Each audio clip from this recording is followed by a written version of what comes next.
எல்லாம் வல்ல முழுமுதற் கடவுள் விநாயக பெருமானை பணிந்து எல்லாம் வல்ல இறைவன் வெற்றிவேல் முருகப்பெருமானுடைய திருவடியை வணங்கி இன்றைய தினத்தில் டிடி தேவஸ்தானம் திருமலா திருப்பதி தேவஸ்தானத்தினுடைய சார்பாக இந்த விசிராந்தி என்று சொல்லக்கூடிய உங்கள் முன்னிலையில் மகாபாரதத்தில் இருக்கக்கூடிய ராஜசூய வேள்வி என்கின்ற தலைப்பில் அடியேன் பேசுவதற்கு மேற்கொள்ளுகின்றேன்.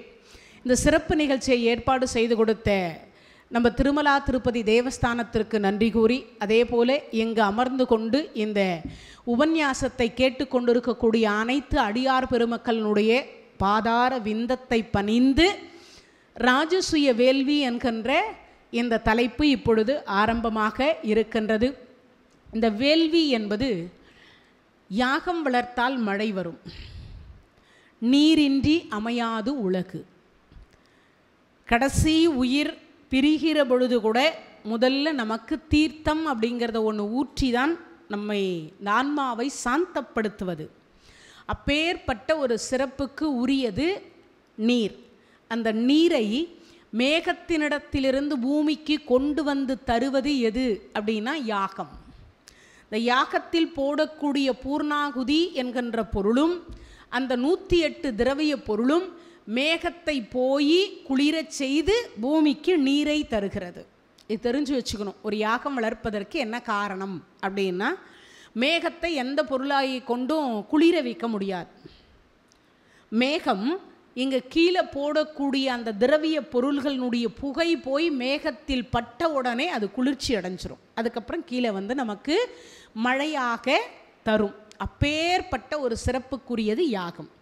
அதில் நவகிரக யாகம், சண்டி யாகம், அதே மாதிரி பார்த்தீங்கன்னா கணபதி ஓமம் என்று சொல்லக்கூடிய கணபதிக்கு ஒரு யாகம், அதே மாதிரி கிரகத்திற்கு உரிய ஒவ்வொரு கிரகத்திற்கு ஒரு யாகம், நட்சத்திர யாகம், அதுக்கப்புறம் ராசிகளுக்கு யாகம், அதுக்கப்புறம் பார்த்தீங்கன்னா புத்திரகாமேட்டி யாகம், அஸ்வமியாத யாகம், ராஜசூய யாகம், இப்படி பல யாகங்கள் இருக்கிறது.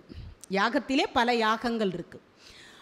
நமக்கு அஸ்வமியாத யாகம் செய்தவர் ராமபெருமான். ராமபெருமான் மனைவியை பிரிஞ்சுட்டு தான் சீத்தையை போலே நமக்கு எதில் வச்சு தங்கத்தினால் ஆன சீத்தையை பக்கத்தில் வச்சு ராஜசூய வேள்வி பண்ணார். மனைவி இல்லாமல் யாகத்தில் உட்காரக்கூடாது. அதனால் பக்கத்தில் தங்கத்தினால் ஆன சீத்தையையே உட்கார வச்சு யாகம் வளர்த்தார். அந்த யாகம்தான் அஸ்வமியாத யாகம் அப்படின்னு சொல்லக்கூடியது. ஆனால் ராஜசூய வேள்வி என்பது அப்படி அல்ல. இந்த ராஜசூய வேள்வி என்பது மிகப்பெரிய ஒரு வேள்வி. அந்த வேள்வியை செய்யணுன்னா முன்பு சொன்னேன் இல்லையா, 1,00,000 கோடி கோடி கோடி அவ்வளவு இருந்தால் தான் அந்த யாகம் செய்ய முடியும். சரி, என்னது அவ்வளவு யாகம் தேவைப்படுமா? 6,00,000 அந்தணர்கள் வைக்கணும். எவ்வளவு? 6,00,000 அந்தணர்களை வைக்கணும். அந்த அந்தணர்கள் இரவு பகலாக 10 நாள் யாகம் தொடர்ந்து நடக்கணும். அவர்களுக்கு உணவு, உடுக்கை, உறங்கிடம் மற்றும் இருக்கக்கூடிய அனைத்தும் அவர்களுக்கு வசதி பண்ணி கொடுக்கணும். அந்த யாகத்தை பார்ப்பதற்கு 1000 கோடி மக்கள் வரணும், அரசர்கள் வரணும், முனிவர்கள் வரணும், சித்தர்கள் வரணும், 33 தேவர்கள் வரணும், மும்மூர்த்திகள் வரணும். அனைவரும் அமர்ந்து இந்த யாகத்தை காண்பார்கள். அப்படி அவர்கள் வந்துட்டு திரும்பி போகிற பொழுது அவர்களுக்கு மனம் மகிழ்ச்சியாக அவங்க என்ன கேட்டாலும் கொடுக்கணும். பொன் கேட்டால் கொடுக்கணும், பொருள் கேட்டால் கொடுக்கணும், சிங்கம் கேட்டால் கொடுக்கணும், புலி கேட்டால் கொடுக்கணும், குதிரை கேட்டால் கொடுக்கணும், யானை கேட்டால் கொடுக்கணும், வீடு கேட்டால் கொடுக்கணும், வேட்டி கேட்டால் கொடுக்கணும்.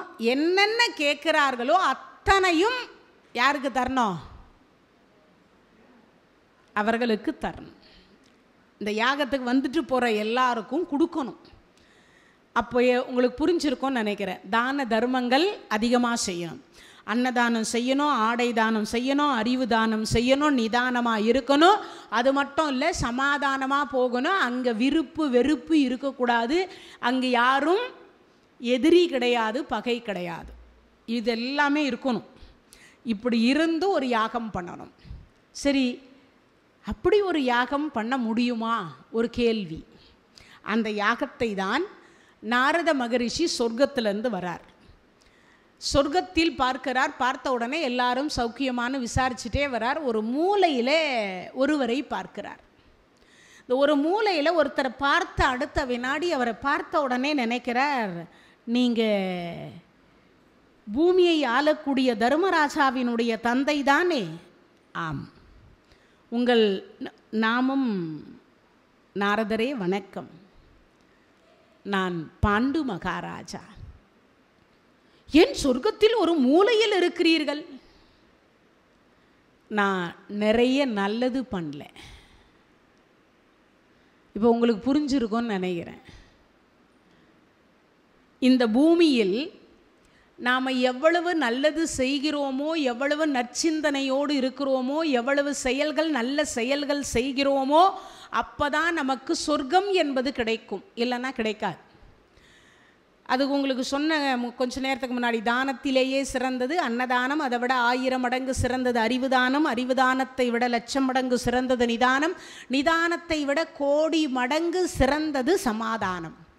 இப்போ இந்த 4 தானத்தோடு செய்து கிழிஞ்ச துணியாவது தச்சு ஏழை எளியவர்களுக்கு கொடுக்கணும். ஆடை தானம், விலங்கிலிருந்து நம்மை வேறுபடுத்துவது அப்படின்னு சொல்லக்கூடியது. அப்போது இந்த தானங்கள் எல்லாம் செய்து யார் மனசையும் புண்படுத்தாமல் நம்மளால் முடிஞ்ச வரைக்கும் பரோபகாரம் இதம் சரீரம்னு ஒரு 4 பேருக்கு நன்மை செய்து இப்படி வாழ்ந்து விட்டு சென்றவர்கள் அப்படின்னு சொல்லக்கூடியவர்களுக்கு சொர்க்க பதவி கொடுக்கப்படுகிறது. அதுலேயும் இந்த பூமியில் எந்த அளவுக்கு புண்ணியம் செய்கிறார்களோ, எவ்வளவு புண்ணியம் பண்ணுறீங்களோ அந்த அளவுக்கு தான் உங்களுக்கு என்ன தருவாங்க? சொர்க்கத்தில் இடம் தருவாங்க. அதுக்கு நான் ஒரு உதாரணம் சொல்கிறேன். கடுகளவு பண்ணிகிட்டு இருந்தீங்கன்னா நீங்கள் கடுகு மேலே தான் நிற்கணும். ஊசி அளவு புண்ணியம் பண்ணியிருந்தீங்கன்னா சொர்க்கத்தில் ஊசி அளவு தான் உங்களுக்கு இடம் கிடைக்கும். உட்கார்ற அளவு பண்ணிங்கன்னா உட்கார்றதுக்கு இடம் கிடைக்கும். 2 கை அளவு பண்ணியிருந்தீங்கன்னா நிற்பதற்கு இடம் கிடைக்கும். இப்போ புரிஞ்சிருக்கும்னு நினைக்கிறேன். இந்த பூமியில் நீங்கள் எந்த அளவுக்கு புண்ணியத்தை செய்கிறீர்களோ அந்த அளவுக்கு தான் உங்களுக்கு சொர்க்கத்தில் இடம் கொடுக்க முடியுமே தவிர நீங்கள் நினைக்கிற மாதிரி ஓ சொர்க்கத்தில் இடம் கொடுத்துட்டாங்க நம்ம எல்லாத்தையும் ஆளலாம் என்று நினைக்க முடியாது. விசிராந்தியில் கேள்வி கிடையாது. எங்கே வேணால் போகலாம், எங்கே வேணால் போகலாம், எந்த ரூம்லேனாலும் நுழையலாம், எங்கேனாலும் சாப்பிட்லாம், உட்காந்துருக்கலாம், சோபாவில் படுக்கலாம், என்னன்னாலும் பண்ணிகிட்ருக்கலாம். முடிஞ்சால் சாப்பிட்லாம், முடியலையா படுத்துட்ருக்கலாம். அங்கெல்லாம் அப்படி இல்லை. இதுக்கெல்லாம் கேள்வி முறை நிறைய உண்டு. ஏய் இங்கே ஏன் வந்த? இது ப்ராப்பர்ட்டி, என் ப்ராப்பர்ட்டி, இங்கெல்லாம் வரக்கூடாது. உனக்கு எங்கே இடம் கொடுத்தாங்க அங்கேருந்து இங்கே வரக்கூடாது, அங்கேயே போய் உட்கார் போ. இதான் சொர்க்கத்தினுடைய நிலை. சொர்க்கம் கொடுத்துட்டாங்களேன்னு சந்தோஷமும் பட முடியாது, கிடச்சிச்சேன்னு நினச்சி உல்லாசமாக உலாத்தவும் முடியாது. நான் சொல்லலை, கருட புராணம் சொல்லுது. என்ன புராணம்?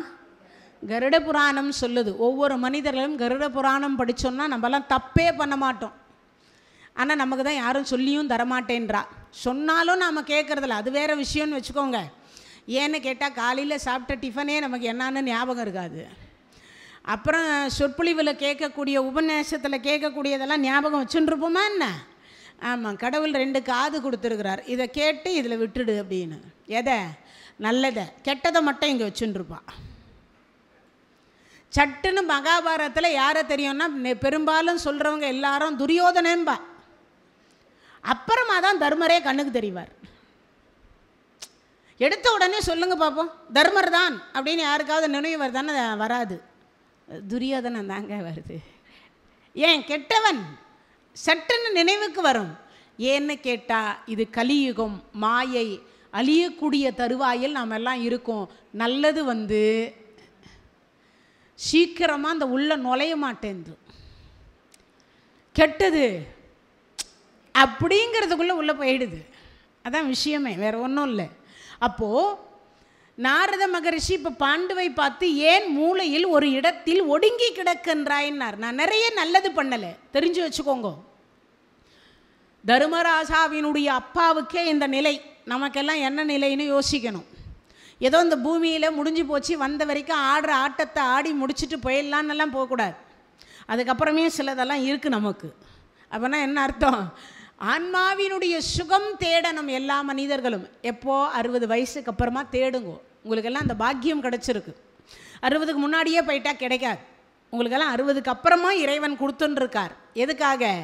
இந்த ஆன்மாவினுடைய சுகம் பெறுவதற்காக. அடுத்த ஜென்மத்திலாவது நல்ல இடத்தில் பிறந்து நல்ல இடத்தில் வாழ்ந்து நல்ல இறைவனோடு இரண்டரை கலக்கக்கூடிய பாக்கியம் கிடைக்க வேண்டும் இறைவா அப்படின்னாவது பிரார்த்தனை பண்ணணும். அப்போ இங்கே சொல்கிறார், பாண்டு சொல்கிறார், நான் யாகம் வளர்க்கவில்லை, சதா சர்வகாலம் வேட்டையாடுவதிலும் போர் செய்வதிலுமே என் காலம் போயிடுச்சு.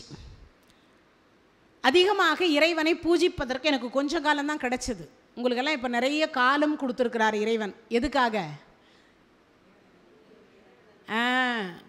இந்த இதே தெருவில் கொஞ்சம் தொலைவு நடந்து போனீங்கன்னா அங்கே ஒரு சர்ச் இருக்கும். அந்த வாசலில் ஒரு 10 பேர் 20 பேர் உட்காந்துருப்பா. அந்த நிலையை தாண்டி இந்த இடத்தில் கூட்டு குடும்பமாக உங்களுக்கெல்லாம் வாழ்வதற்கு ஒரு இறைவன் வாய்ப்பை கொடுத்திருக்கிறார் என்று நினைக்கின்ற பொழுது நீங்கள்லாம் எவ்வளவு புண்ணியவான்கள் என்பதை ஒரு செகண்ட் சிந்தித்து பார்க்க வேண்டும்.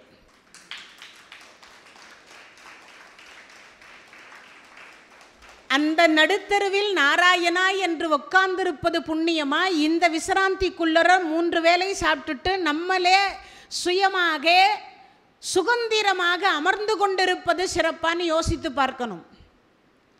அப்போ அவர்கள் தாழ்ந்தவர்கள் என்று நான் அவர்களை தாழ்த்தவில்லை. அவரவர்கள் செய்த கர்மாவிற்கு அவரவர்களுக்குரிய தண்டனை கிடைத்திருக்கிறது என்பது இதிலிருந்து புரிந்து கொள்ளுங்கள் என்பதற்காக சொல்லப்படுகிறது. அப்போ பாண்டு சொல்லுகிறார், எனக்கு சில காலம்தான் இறைவனை பூஜிக்கக்கூடிய நேரம் கிடைத்தது அப்படின்னு சொல்கிறார். அப்போ நீங்கள் புரிஞ்சுக்கோங்க, உங்களுக்கெல்லாம் இப்போ இறைவனை வணங்கக்கூடிய காலத்தை தனிமையில் கொடுத்துருக்கிறார். அந்த காலத்தை பயன்படுத்தி கொள்ளுங்கள். நீங்கள் பயன்படுத்திங்கன்னா உங்கள் பிள்ளைங்க, உங்கள் பேர பிள்ளைங்க 21 தலைமுறை, தாய் வழி 7, தந்தை வழி 7, தன்னுடைய வழியில் 7, 21 தலைமுறைக்கு இறைவன் நீங்கள் சொல்லக்கூடிய நாமத்திற்கான பலனை தருவார். நீங்கள் பண்ணுற பூஜைக்குரிய பலனை தருவார். இன்னொன்று, அடுத்த ஒரு பிறவி இருக்குமானால் இந்த ஆன்மா சுகமான இடத்துல போய் அம்மா அம்மா அம்மா அம்மான்னு நம்மளையே சுற்றி வரக்கூடிய பிள்ளைகள், பேர பிள்ளைகள், மருமகள்கள், இதை பாக்கியமெல்லாம் கிடைக்கும். அப்போ இப்போ கிடைக்கலையான்னு நான் உங்களை சொல்லலை, இப்பவும் கிடைத்திருக்கிறது. ஆனால் தனிமையை இப்போ இந்த இடத்தில் நம்மளை தள்ளப்பட்டிருக்கிறது இல்லையா? அப்போது அவர் சொல்லுகிறார் பாண்டு மகாராஜா, இந்த மூளையில் நான் ஒடுங்கி எடுப்பதற்கு பூஜை என்பது அதிகமாக செய்யவில்லை, நாமாவளி அதிகமாக செய்யலை, இறை தொண்டு அதிகமாக செய்யலை, யாகம் அதிகமாக செய்யலை, யாகம் நடக்கக்கூடிய இடத்திலும் நான் போய் நிற்கவில்லை. இப்போ புரிஞ்சிருக்கும். யாகம் செய்கிற இடத்துல கூட நான் போய் நிற்கலைனாக்கா யோசிச்சு பாருங்க, எத்தனையோ யாகம் வளர்த்தார்கள் எங்கள் அரண்மனையில். அப்போ கூட நான் யுத்தத்தின் பின்னாடியும் வேட்டையாடுவதின் பின்னாடியும் போனேனே தவிர என்ன செய்யலை? அந்த யாகத்தின் பக்கத்தில் போய் நிற்கலை. அந்த நாமத்தை, அந்த மந்திரம் சொல்லப்படுகிறதே, அந்த 4 வேதம், அந்த வேதத்தை என் காதில் பொருள் தெரியலன்னா கூட கேட்கலை. சரி, அதுதான் செய்யலை. அந்த யாகத்துக்குரிய பொருளாவது நான் வாங்கி கொடுத்துருக்க வேண்டும் அல்லவா? அதுவும் செய்யலை. ஏன்னா அந்த பொருள் விதுரன் அதிகமாக வாங்கி கொடுத்தான். அதனால தான் விதுரர் அவர் வீட்டுக்கு போனார் சாப்பிட்றதுக்கு. யார் வீட்டுக்கு? விருந்துக்கு யார் வீட்டுக்கு போனார்? பகவான் விதுரர் வீட்டுக்கு போனார். அவருக்கு மட்டுமே 4 கையில் சாப்பிட்ற பாக்கியம் கிடைச்சது. அந்த வீட்டில் உட்கார்ந்து தான் பகவான் 4 கையால் சாப்பிட்ற பாக்கியத்தை பார்த்தார். யார்? விதுராழ்வார் கிடைச்சது. அப்போது யோசித்து பாருங்க, விதுரர் தாசி மகன், அவர் வீட்டுக்கு யாருமே உண்ணுவதற்கு போக மறுத்து விட்டார்கள். ஆனால் அவருடைய நற்குணம், அவருடைய நற்பயன், அவர் செய்த புண்ணியம், பகவானே அவர் வீடு தேடி போய் சாப்பிட்டுட்டு வரத்தையும் சேர்த்து கொடுத்துட்டு வந்தார். அதனால் அவருக்கு பேர் எல்லா ஆழ்வார் 12 ஆழ்வார்களுக்கு தனியாக இவருக்கு ஆழ்வார் பட்டம் உண்டு. என்ன பட்டம்?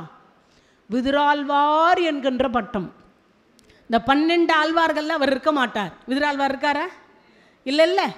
ஆனால் விதுராழ்வார்ன்னு தான் பேர் அவருக்கு. ஏன்? தனிமையான ஒரு பட்டம் கொடுக்கப்பட்டது. ஆழ்வார்களுக்கு முன்னாடியே ஆழ்வார் பட்டம் வாங்கிய ஒரே ஒருவர் யாரான்னா விதுராழ்வார். இந்த 12 ஆழ்வார்களுக்கு முன்னாடியே அவருக்கு ஆழ்வார் பட்டம் கொடுத்துட்டார் இறைவன். அதுக்கப்புறம் தான் மற்றவர்களுக்கு கொடுத்தார். அப்போ யோசித்து பாருங்க, அவர் எவ்வளவு புண்ணியம் செய்திருக்க வேண்டும். அதைத்தான் இந்த இடத்துல பாண்டு சொல்லுகிறார். என்னென்றார், இது எல்லாம் என் தம்பி செய்தான், அவனுக்கு அந்த பாக்கியம் கிடைச்சது. ஆனால் நான் செய்யலை, சொர்க்கம் பேருக்கு கிடைத்திருக்கிறது. நான் போய் இந்த சொர்க்கத்தில் யாருக்கிட்டையும் அதிகாரம் பண்ண முடியாது. எனக்கு 3 வேளை சோறு கிடைக்கணுன்னா கூட அதிகாரமாக போய் கேட்க முடியாது. அவங்க போடும் பொழுது நான் சாப்பிட்டுக்கணும். அப்போ யோசித்து பாருங்க. அப்போ தான் சொல்கிறார், சரி இதுக்கெல்லாம் என்ன வழி? என் மகனை கண்டால் பூமியில் தந்தைக்கு சொர்க்கம் கொடுக்கக்கூடிய ராஜசூய வேள்வி என்கின்ற ஒரு வேள்வி இருக்கிறது. அந்த வேள்வியை தருமனிடத்தில் சொல்லி, நான் சொன்னதாக சொல்லி, அந்த வேள்வியை தாங்கள் செய்ய வேண்டும். அதுவே என்னுடைய பாக்கியம், என்னுடைய சித்தம், வேண்டுதல் எல்லாம். அப்படியா? சரி. நாரதர் இதை கேட்டுட்டார். கேட்டுட்டு நேராக பூமிக்கு வருகிறார். அதுக்கு முன்னாடி இந்த ராஜசூய வேள்வியினுடைய ஒரு சில சிறப்புகள் எல்லோராலையும், இப்போ தர்மராஜாவும் நாரதரும் பேசிக்க போகிறாங்க. அது பிறகு சொல்கிறேன் நான் கதையில். இப்போது பாண்டு சொன்ன உடனே நாரத மகரிஷி சிந்திக்கிறார். ராஜசூய வேள்வியினுடைய சிறப்பு உனக்கு தெரியுமா பாண்டுன்னு கேட்டார். தெரிந்தாலும் சுவாமி, உங்கள் வாயால் நீங்கள் ஒரு சில வார்த்தைகள் சொல்லுங்க, உங்கள் வாயால் ஒரு சில வார்த்தைகள் சொல்லுங்க. நாரதர் சொல்கிறார், பாண்டு கேட்குறார். செய்ய முடியாதவர்கள் கலந்து கொள்ளணும். எதில்? இந்த ராஜசூய வேள்வியில். செய்ய முடிந்தவர்கள் ஏன்னா அவ்வளோ வேள்வியை நம்மளால் ஒருத்தரால் பண்ண முடியாது. தங்களால் இயன்ற பொருள் உதவி அதற்கு கொடுக்கணும். அருகம்பில் வாங்கி கொடுக்கலாம், தங்கம் கொடுக்கலாம், வைரம் கொடுக்கலாம், அதுக்கப்புறம் பால் வாங்கி கொடுக்கலாம். அங்கே வரக்கூடியவர்களுக்கு ஒரு நாள் அன்னதானம் செய்யலாம். சரி, அதுவும் செய்ய முடியலையா, அந்த சாப்பிட்டுட்டு அந்தணர்கள் கை கழுவாங்க இல்லையா, அந்த இலை என்று சொல்லக்கூடிய எச்சிலையை எடுக்கலாம். யோசிச்சு பாருங்க. இப்படி தன்னால் ஆன, இந்த உடம்பால் ஆன ஏதாவது ஒரு உதவியை அவர்கள் செய்யணும். மனித குலத்தில் பிறந்தவர்கள் யாராவது ஏதாவது ஒரு உதவி செய்யணும். சரி, செய்தால் என்ன கிடைக்கும்? இந்த ராஜசூய வேள்வியை நடத்தினால் என்ன புண்ணியம் கிடைக்குமோ அது கிடைச்சிடும். சரிங்க சுவாமி, இது ராஜசூய வேள்வி தர்மராஜா நடத்த போகிறார். அதுக்கு பொருளுதவி, நிதி உதவி, உடல் ஒத்துழைப்பு எல்லா ராஜாக்களும் கொடுக்க போகிறாங்க. சரி, அது பரவாயில்ல. அது முடிஞ்சதுக்கு அப்புறமா ராஜசூய வேள்வி என்று சொல்லி அந்த புராணத்தை எவரெல்லாம் சிந்திக்கிறாரோ, யாரெல்லாம் அந்த புராண கதையை காதால கேட்கிறாளோ, அவர்களுக்கெல்லாம் சொர்க்க பதவி கிடைக்கும். என்ன பதவி கிடைக்கும்? இப்போ நீங்கள் என்ன பண்ணணும்? நல்ல கை தட்டணுமா இல்லையா?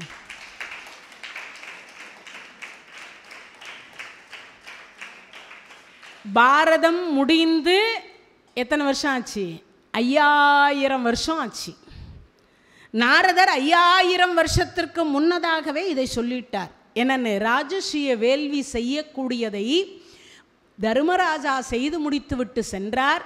அந்த புராண கதையை எவர் கேட்கிறாரோ அவர்களுக்கு சொர்க்கம், பார்ப்பவர்களுக்கு சொர்க்கம், உதவி செய்பவர்களுக்கு சொர்க்கம், எச்சிலை எடுக்கக்கூடியவர்களுக்கு சொர்க்கம், உணவு பரிமாறக்கூடியவர்களுக்கு சொர்க்கம். அதே போல யாரெல்லாம் இதை கேட்கிறார்களோ, சிந்திக்கிறார்களோ, படிக்கிறார்களோ அவர்களுக்கெல்லாம் சொர்க்கம். அப்பேற்பட்ட ஒரு சொர்க்க வாசலை நமக்காக வைகுண்ட ஏகாதசி விரதம் இருக்க வேண்டாம், சிவராத்திரி விரதம் இருக்க வேண்டாம், நவராத்திரி விரதம் இருக்க வேண்டாம், உபவாசம் இருக்க வேண்டாம். எவ்வளவு பெரிய விஷயம்னு யோசித்து பாருங்க. இதெல்லாம் இருக்க வேண்டாம். ஆனால் இதை கேட்டால் நமக்கு கிடைக்குதுன்னாக்கா நம்ம எல்லாம் வாழ்க்கையில் மிஸ் பண்ணலாமா? அப்பேற்பட்டது எது? இந்த ராஜசூய வேள்வி என்பது. இப்போ இதை சொல்லி முடிச்ச அடுத்த வினாடி பாண்டு சொன்னார், இதை என் பிள்ளை செய்து விட்டால் ஜென்ம ஜென்மாந்திரத்திற்கும் சூரியன் சந்திரன் உள்ள நாள் வரைக்கும் இந்த கதை பேசப்படும். மூதாதையர்கள் என்று சொல்லக்கூடியவர்கள் தருமருக்கு முன்னதாக பிறந்த யாரு? தருமருக்கு முன்னதாக பிறந்த கிட்டத்தட்ட 36 தலைமுறையில் யாராவது நரகம் எய்திருப்பாரேனும் அவர்களுக்கும் சொர்க்கம். அப்போ சாகரன் என்று சொல்லக்கூடிய யார் அவர்?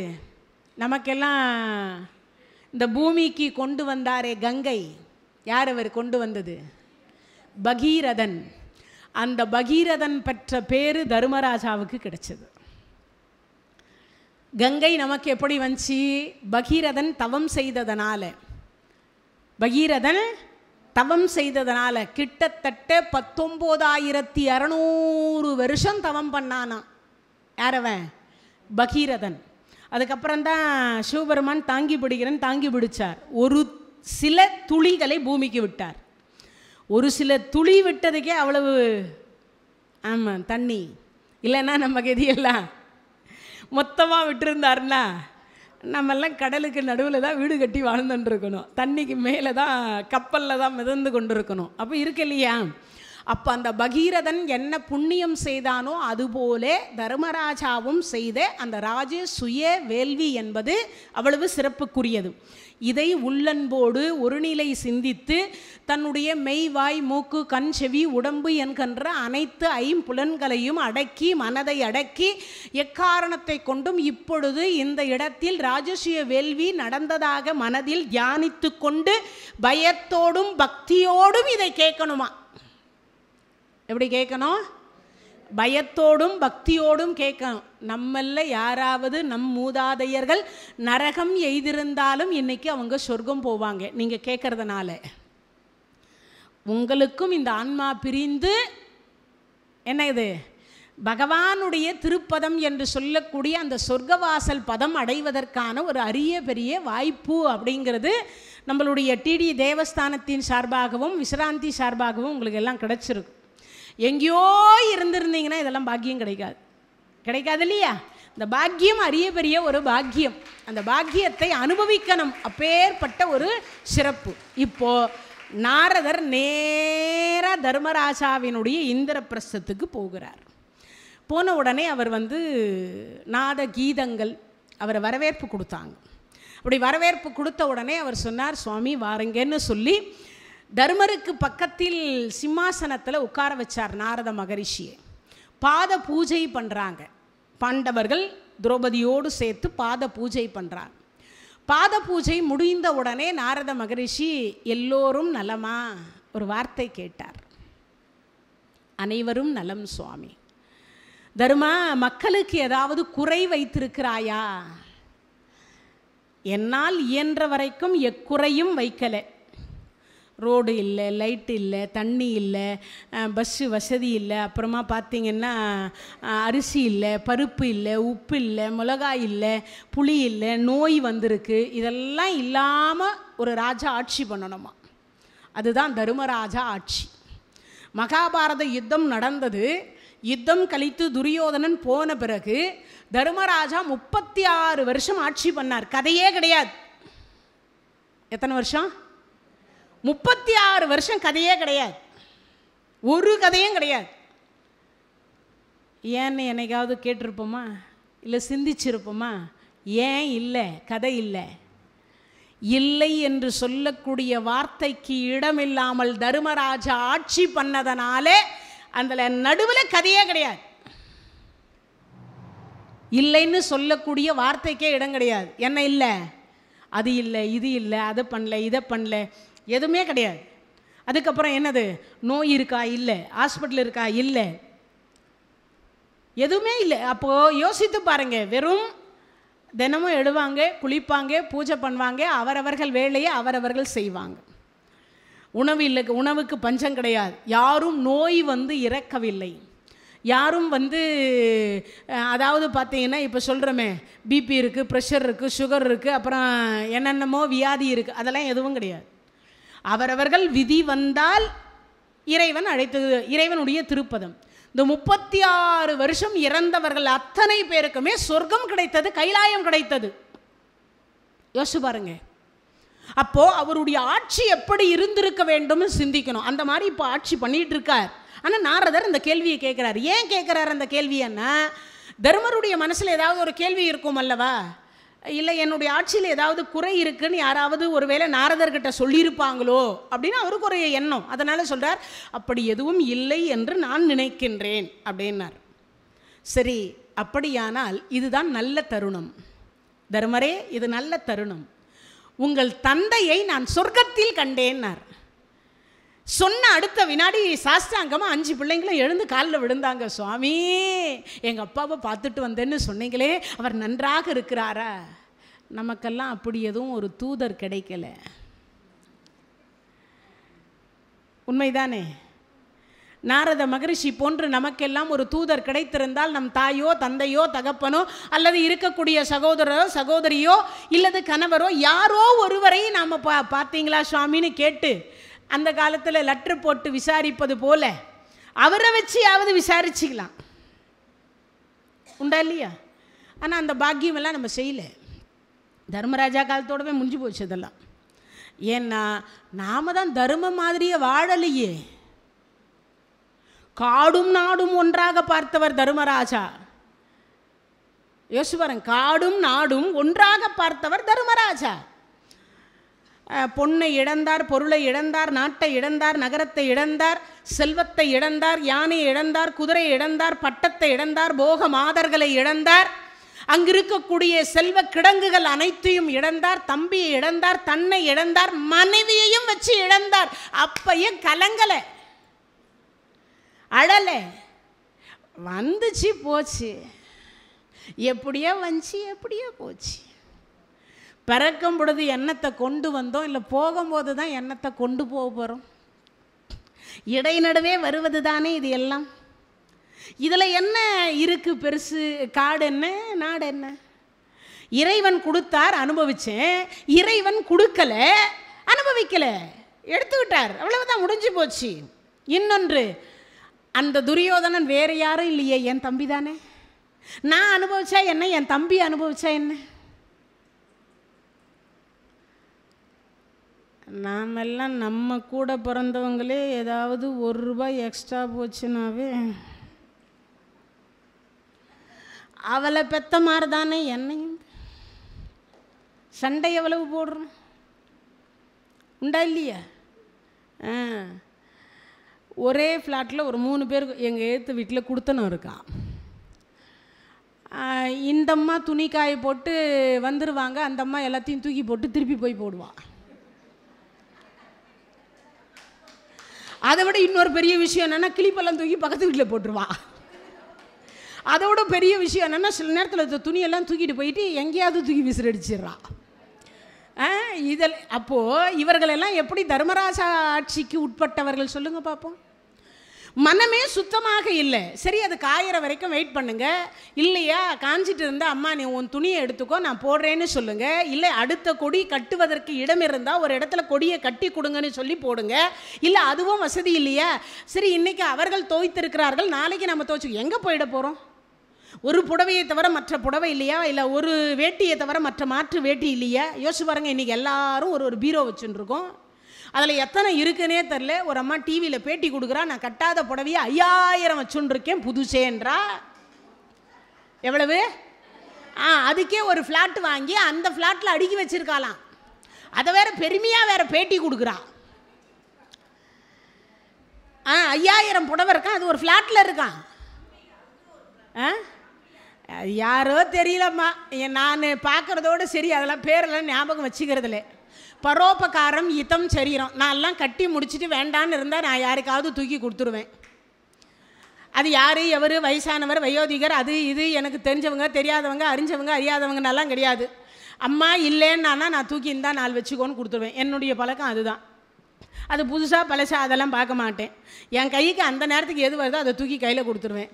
இல்லைன்னு சொல்ல மாட்டேன், இருந்தால் இந்தான்னு கொடுத்துருவேன். சாப்பாடாக இருக்கட்டும் எதுவாக இருக்கட்டும் இருந்தால் கொடுத்துருவேன், அவ்வளவுதான். அவங்க தெரிஞ்சவங்க தெரியாது அதெல்லாம் கிடையாது. நீ 5000 வச்சுருக்கே, போனால் 5000த்தையுமா மேலே போட்டு புதைக்க போகிறா, இல்லை எரிக்க போகிறா? யோசித்து பாருங்க. அப்போது நம்மளுடைய இதையெல்லாம் ஒன்றும் கிடையாது. கொண்டு வந்ததும் ஒன்றும் கிடையாது, கொண்டு போகிறதும் ஒன்றும் கிடையாது. விருப்பு வெறுப்பு அற்றவர் தர்மராஜா.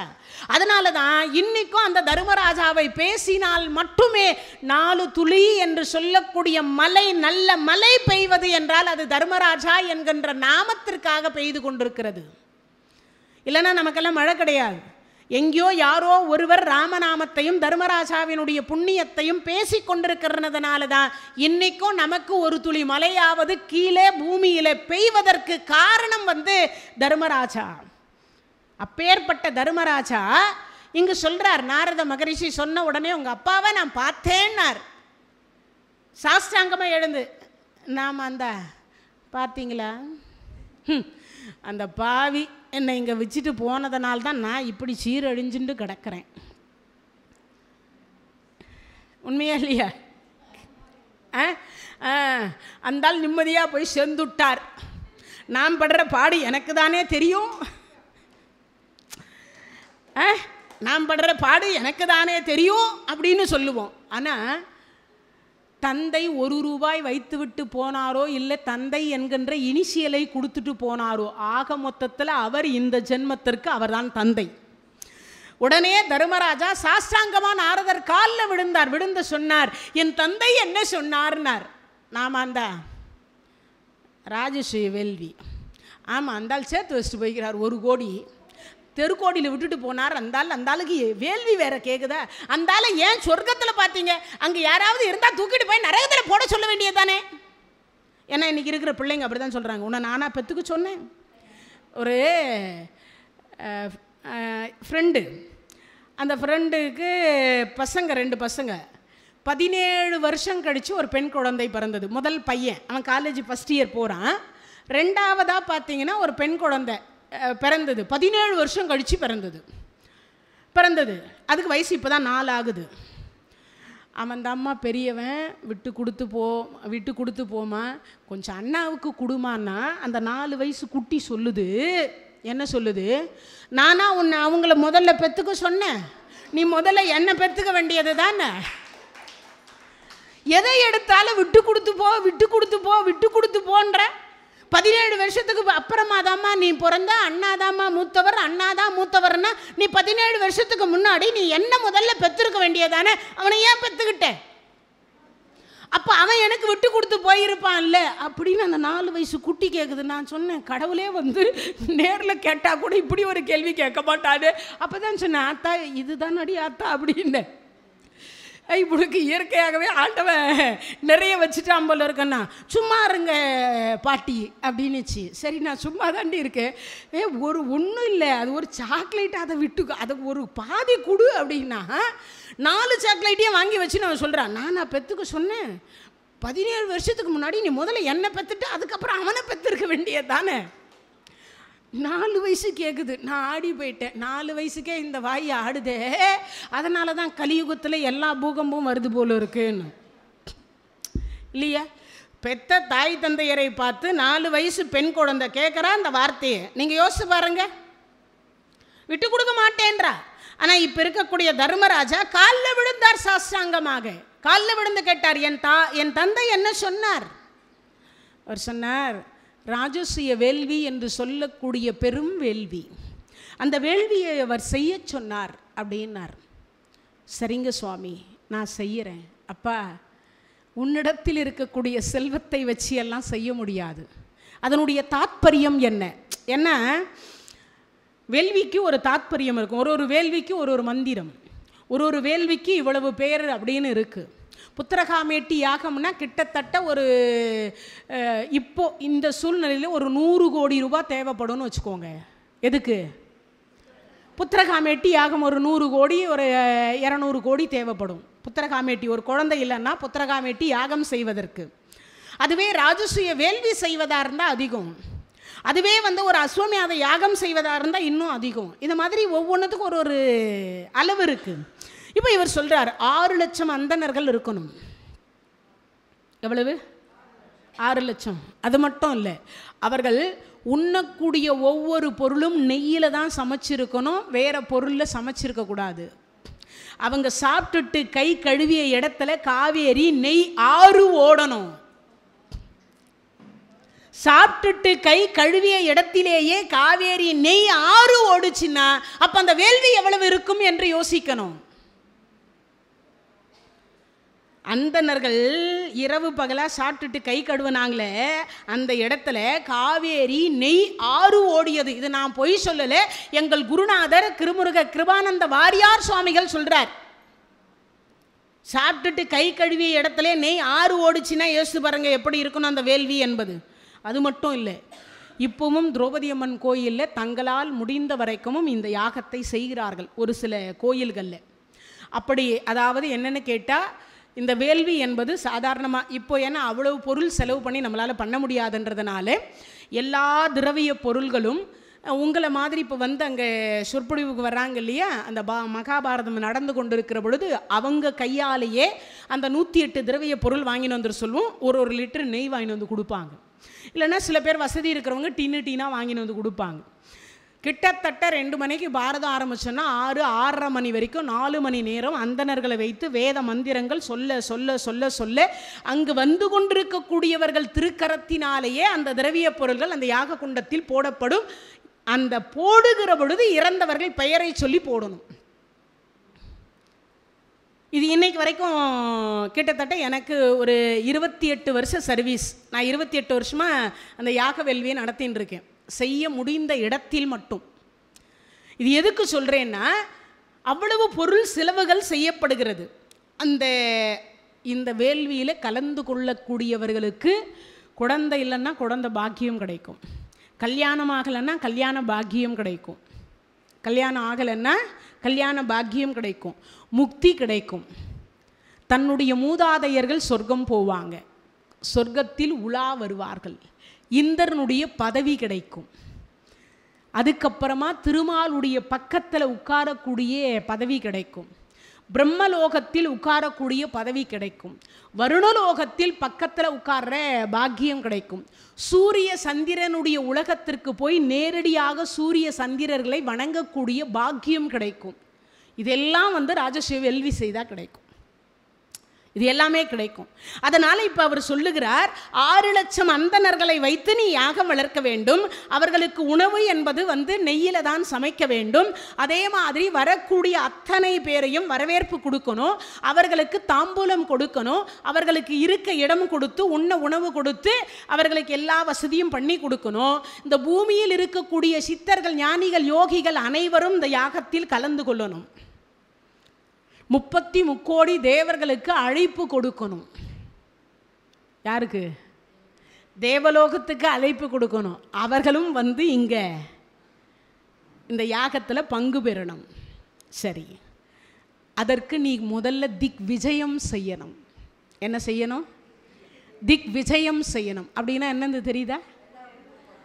எல்லா பூமியும் சுற்றி வந்து அவரவர்கள் இடத்தில் இருக்கக்கூடிய கருகூலத்தில் இருக்கக்கூடிய செல்வத்தை அவர்களாகவே முன் வந்து கொடுக்கணும். அப்படி கொடுக்கலன்னா யுத்தம் செய்து அவர்களிடத்தில் இருக்கக்கூடிய செல்வத்தை இந்த பாண்டவர்கள் பெறணும். இந்த வேள்விக்கு இப்போ எல்லா உலகத்திற்கும் எல்லா நம்ம பூமி முழுவதும் போகிறாங்க. போவதற்கு ஒவ்வொருத்தருக்கு பிரித்து கொடுக்குறாங்க. சரி, யாருக்கு முதல்ல என்ன இடத்துல கொடுக்கலாம் ஒரு கேள்வி வருது. அப்போ முதல்ல தர்மராஜா போக முடியாது. எங்கே என்ன கேட்டால், தர்மராஜா ஆட்சி பீடத்தில் இருக்கக்கூடிய ராஜா.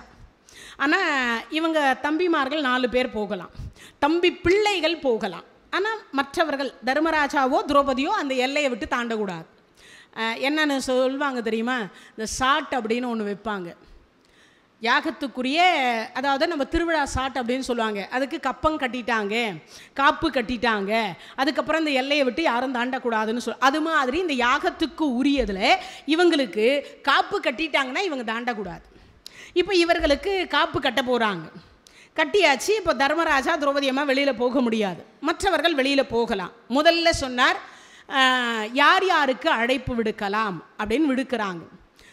இருக்கக்கூடிய 56 தேசத்து ராஜாக்களுக்கு அழைப்பு விடுங்க, அவங்கக்கிட்ட இருக்கக்கூடிய செல்வத்தை வாங்கிட்டு வாங்க. அதில் முதல்ல பகவானுக்கு நம்ம இப்படி ஒரு யாகம் வளர்க்க போகிறோன்னு தூது அனுப்புங்க, இல்லை அர்ஜுனா நீயே போய் நேரடியாக கூட்டிகிட்டு வா. அர்ஜுனர் போனார், பகவானை அழைச்சிட்டு வரார். பகவான் வந்துட்டார். கிருஷ்ணரே, சொல்லுங்க தர்மா. கிருஷ்ணர் தருமரை விட 2 வருஷம் சின்னவர். கிருஷ்ணர் பீமசேனரும் தர்மராஜாவும் பெரியவங்க, கிருஷ்ணரை விட பெரியவங்க. அர்ஜுனன் 7 மாதம் சிறியவர். யாருக்கு சிறியவர்? கிருஷ்ணரை விட 7 மாதம் சிறியவர். இவங்களுக்குள்ள வயசு வித்தியாசம். மற்ற 2 பேருமே ஒரு வயசு சின்னவங்க. யார்? நகுல சகாதேவர். ஆனால் இவர் தருமரேன்னு கூப்பிடுவார், அவர் கிருஷ்ணரேன்னு கூப்பிடுவார். இதான் அவங்களுக்குள்ள இந்த வழக்கம் அப்படிங்கிறது. இப்போ அந்த வழக்கத்தில் தர்மரே சொல்லுங்க அப்படின்னார். இல்லை, நாரதர் வந்தார். அப்பாவுக்கு சொர்க்கம் சிறிதளவு தான் கிடைத்திருக்கின்றதாம். மூதாதையர்களை சொர்க்கத்துக்கு அனுப்பக்கூடிய ராஜசிய வேள்வி செய்தால் நன்றாக இருக்கும் என்று சொல்லியிருக்கின்றார். அதனால் நாங்கள் ராஜசிய வேள்வி செய்யலாம் என்று இருக்கின்றோம் அப்படின்னார். சரி, அப்படியா? அதற்கு முதல்ல நீங்கள் நினைக்கிற மாதிரி இல்லை, சாதாரணமாக இதை பண்ண முடியாது. அதற்கு சில பொருள்கள் தேவை. குபேரலோகத்திற்கு செல்வம் இருக்கிறது. அந்த குபேரலோகத்திற்கு போய் நீங்கள் கொண்டு வந்தால் உங்களுக்கு எளிமையாக அந்த யாகத்தை பாதி செலவு குறைந்துவிடும். ஏன்னா அந்த செல்வம் அங்கே தான் இருக்குது அப்படின்னார். பீமசேனர் சொன்னார், இப்பொழுதே புறப்படுகிறேன்னார். ஏன் அவர் அப்படி சொன்னார்? இங்கே ஒரு அடி வைப்பார், டெல்லியில் ஒரு அடி வைப்பார். ஆமாம், 3வது அடி இமயத்தில் வைப்பார், 4வது அடி சொர்க்கத்தில் வைப்பார். காற்றினுடைய மகன், வாயுதேவனுடைய புத்திரர் இல்லையா? ஆஞ்சநேய சுவாமிகளுக்கு தம்பி இல்லையா? 5லே 1 பெற்றான், 5லே 1 தாவி, 5லே 1 ஆரியர்க்காக ஏகி, 5லே 1 பெற்ற நங்கை கண்ட அயலாரூரில், 5லே 1 வைத்து அவன் எம்மை அழித்து காப்பான் அனுமானே. அப்பேற்பட்ட ஆஞ்சநேய சுவாமிகளுக்கு தம்பி இவர், வாயுதேவனுடைய புத்திரர். குந்தியம்மையார் வாயுதேவனை வேண்டிதான் அந்த அம்மையாரை பெற்றார்கள். அது மட்டும் இல்லை, பீமசேனரனுடைய ஒரே ஒரு பராக்கிரமசாலி அப்படின்னு சொல்லக்கூடியதற்கு 16,000 யானை பலம் படைத்தவர். 6 மாதத்து குழந்தை பீமசேனர். இடுப்பில் எது பீமசேனரை வச்சுட்டு பங்குனி உத்தரம் மலை மேலே இருக்கிற முருகன் கோயிலுக்கு தர்மராஜாவை தோலில் பாண்டு தூக்கிக்கினார். மாத்ராதேவியை ஒரு கையில் பிடிச்சிக்கினார். குந்தியம்மா பீமசேனர் தூக்கிட்டு நடந்து போகிறாங்க. மலை மேலே இருக்கக்கூடிய உச்சிக்கு போயாச்சு, முருகனை தரிசனம் பண்ணியாச்சு. கீழே இறங்குற நேரம் பார்த்து ஒரு புலி வந்துருச்சு. குந்தி அம்மையார்கிட்ட பாண்டு சொல்கிறார், அடியே புள்ள பத்திரண்டி, இடுப்பில் பத்திரமா பிடிச்சிக்கோ, பத்திரமா பிடிச்சிக்கோன்னு. மாத்ராதேவியும் தர்மராஜாவையும் கூட்டிகிட்டு இப்படி இறங்கிட்டார். புலி குறுக்கில் வந்துட்டுது. இந்த பக்கம் பீமசேனர் குந்தி அம்மா கையில் இருக்கார். இந்த பக்கம் பார்த்தா 5000 அடி பள்ளம். குந்தி புள்ள பத்திரம் பத்திரம்ன்றார். யார்? பாண்டு. இந்த அம்மா கிட்ட நெருங்குது. புலி நெருங்க இந்த உடம்பு ஒதிரி இடுப்பில் இருக்கிற புள்ளைய வலிக்கி விட்டுட்டா. 5000 அடி பள்ளத்தில் போய் பீமசேனர் விழுறார். ஒரு பாறை மேலே விழுந்தார். பாவி, என் பிள்ளைய கொன்னுட்டியடினார். யாரு? பாண்டு சொல்கிறார். இந்த அம்மா மாத்ராதேவி பாண்டு எட்டி பார்த்தா அவர் விழுந்த பாறை விபூதியாக போச்சு. அந்த விபூதியில் அவர் விளையாடின்னு இருக்கார். அப்போ அவருடைய பலம் எவ்வளவு என்று யோசிக்கணும். பீமசேனருடைய பலத்திற்கு ஒரு உதாரணம். அப்போ அவ்வளவு பலசாலி. அதனால சொல்றார், நான் எங்கு போக வேண்டும்? கிருஷ்ணர் சொல்றார், நீ குபேர லோகத்திற்கு செல்வாயாக. சுவாமி இப்பொழுதே புறப்பட்டேன் அப்படின்னு புறப்படுறார். அப்போ நீ நினைக்கிற மாதிரி அப்படி போனோமா வந்தமானெல்லாம் குபேரப்பட்டினத்துக்கு போக முடியாது. ஏன் சுவாமின்னார்? அங்கே ஒரு மிருகம் இருக்கிறது. அந்த மிருகத்திற்கு பெயர் புருஷா மிருகம்னு பேர். பார்த்துக்கிறீங்களா? பார்த்ததில்லை? கேள்வியே இப்போ தான் படுறேன்றீங்களா? பார்த்ததில்லை? சிவன் கோயிலில் இருக்குமே வாகனத்தில், சிவ வாகனம் அப்படின்னு சொல்லக்கூடியதில் வரும். 63 நாயன்மார்கள் திருவிழாவில் 5வது நாள் திருவிழாவிலையோ 6வது நாள் திருவிழாவிலையோ புருஷா மிருகத்தில் தான் சிவபெருமான் வருவார். இப்போ அதுக்கு உருவம் எப்படி இருக்குன்னு நான் சொல்லிடுறேன். மேலே மனித உருவம், இந்த உடம்பெல்லாம் புலி உருவமாக இருக்கும். இப்போ புரிஞ்சிச்சா? இப்போ புரிஞ்சிருச்சா? அவர் தான் புருஷாமிருகம்னு பேர். குபேர லோகத்தில் செல்வக்கிடங்கு என்று சொல்லக்கூடிய கருகூலத்தை காவல் தெய்வமாக இருந்து காப்பாற்றி கொண்டிருக்கக்கூடிய மிருகம். அதுக்கு பேர் புருஷாமிருகம்னு பேர். ஏன்னா நம்ம இந்து மதத்தில் இருக்கக்கூடிய வழிபாட்டு முறைகள், வழிபாடு செய்தவர்கள், அதே மாதிரி எத்தனை கோடி பேர் இருக்காங்கன்னு நம்மளால் சொல்லவே முடியாது. இவர் யார்? இந்த புருஷாமிருகம் யாருன்னு சொல்கிறேன். வியாக்கிரபாதர் என்று சொல்லக்கூடிய முனிவர், அவர் ரொம்ப சிறப்புக்குரியவர். தினமும் காடு மலையெல்லாம் அலைந்து திரிந்து என்ன பண்ணுவார்? அலைஞ்சி திரிஞ்சு பூக்களை பறித்து பறித்து கொண்டு வந்து இறைவனுக்கு சமர்ப்பணம் பண்ணுவார். இந்த கால் ரொம்ப வலி, தாங்க முடியாத வலி அவரால். கல் முள் எல்லாம் இப்போ மாதிரி பாதணி அப்படின்றது செருப்புன்னு ஒன்று இருந்தால் பரவாயில்ல, அந்த காலத்தில் அதெல்லாம் கிடையாது. அதனால் என்ன பண்ணுவார்னா அலைஞ்சி திரிவார். சிவபூஜைக்கு உலகத்தில் என்னென்ன மலர் இருக்கோ அவ்வளவு மலர்களையும் அர்ச்சனை பண்ணுவார் சிவநாமம் சொல்லி. நீங்கள்லாம் கூட ஒரு குட்டியாக ஒரு சிவலிங்கம் வச்சு உங்கள் படுக்கை அறைக்கு பக்கத்துலேயே வச்சு ஒரு தூய்மையான சின்ன தட்டு வச்சு முதல்ல கொஞ்சோண்டு தண்ணியை ஊற்றிட்டு ஒரு குங்குமம் ஒரு சந்தனத்தை வச்சுட்டு அதுக்கப்புறம் உங்கள் கையில் கிடச்ச ஏதாவது ஒரு மலர், அது இந்த மலர் அந்த மலர்னு இல்லை, ஊமத்தம்பூன்னு ஒரு பூ கேள்விப்பட்டுக்கிறீங்களா? யாராவது பார்த்துக்கிறீங்களா? ப்ளூ கலரில் இருக்காது, வெள்ளை கலரில் இருக்கும். ப்ளூலேயும் இருக்கா? ப்ளூலேயும் இருக்குது, ஆனால் ரொம்ப ரேர். அது ப்ளூவில் இருக்கிறது ரொம்ப ரேரு, ஆனால் வெள்ளை தான் அதிகமாக இருக்கும். அது பார்த்திங்கன்னா அந்த காலத்தில் ரேடியோ செட்டு கட்டுவாங்க. இவ்வளோ நீட்டு பைப்பு மாதிரி இருக்கும், அது புனல் மாதிரி இருக்கும். அதுக்கு முன்னாடி இப்படி விரிஞ்சி கிடக்கும், ஒரு 5 முகம் இருக்கும். அதில் பார்த்திங்கன்னா இப்படி இருக்கும். தொட்டு இருக்கிறீங்களா? அந்த பூவை தொட்டுருக்கிறீங்களா?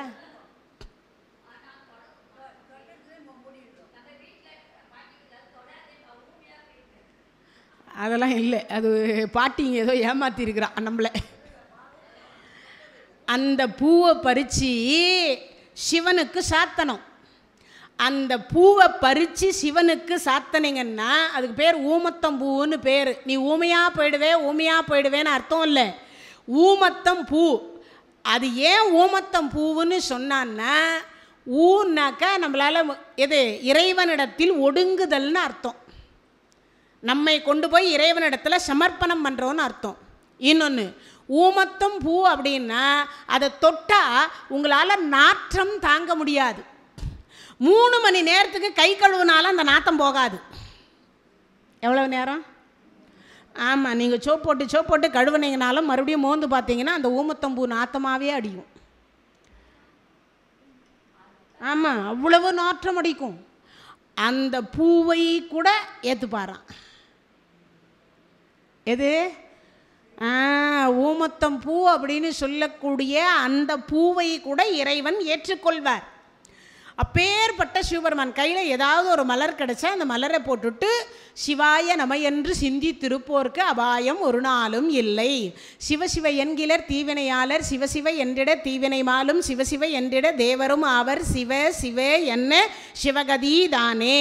சிவனோடு ஒக்கும் தெய்வம் தேடினும் இல்லை, அவனோடு ஒப்பர் இங்கு யாவரும் இல்லை, புவனம் கடந்து பொன்னொலி மின்னும் தவனச் சடைமுடி தாமரையானே.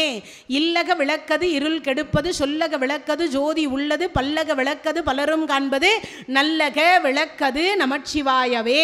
உலகெல்லாம் உணர்ந்து ஓதுதற்கரியவன், நிலவுலாவிய நீர்மலி வேணியன், அழகில் ஜோதியன், அம்பலத்தாடுவான், மலர் சிலம்படி வாழ்த்தி வணங்குவான். ஏதாவது தெரிஞ்சதே? ஒன்றும் தெரியலையா? சிவாய ஓம் நம சிவாய, ஓம் நம சிவாய, ஓம் நம சிவாய, ஓம் நம சிவாய, இதையே சொல்லுங்க. இதுக்குள்ளே எல்லாம் அடக்கும், உலகமே இதுக்குள்ளே அடக்கும். எதுக்குள்ள? ஓம் நம சிவாய அப்படிங்கிற பஞ்சாட்சர மந்திரத்துக்குள்ளற இந்த உலகமே அதுக்குள்ளே அடங்கி போச்சு. நீங்கள் மற்ற மந்திரம் எல்லாம் சொல்லணும்னு அவசியம் கிடையாது, மற்ற எதுவுமே சொல்லணும்னு அவசியம் இல்லை. இந்த சிவாய நம என்று சொன்னாலே உங்களுக்கு எல்லாம் அதுக்குள்ளார அடங்கி போச்சுன்னு அர்த்தம். எல்லா மந்திரத்துக்கும் அடக்க மந்திரம் அப்படின்னு பேர். அந்த பஞ்சாட்சர மந்திரத்தை சொல்லி அது மேலே ஒரு தண்ணியை வச்சு ஒரு பூவை வச்சு அப்படி முடிச்சிட்டிங்கன்னா இந்த சிவபூஜை பண்ணுவதற்கான பலன் நமக்கு கிடைக்கும், கைலாய பதவி கிடைக்கும். இன்னொன்று பிறவியே கிடைக்காது.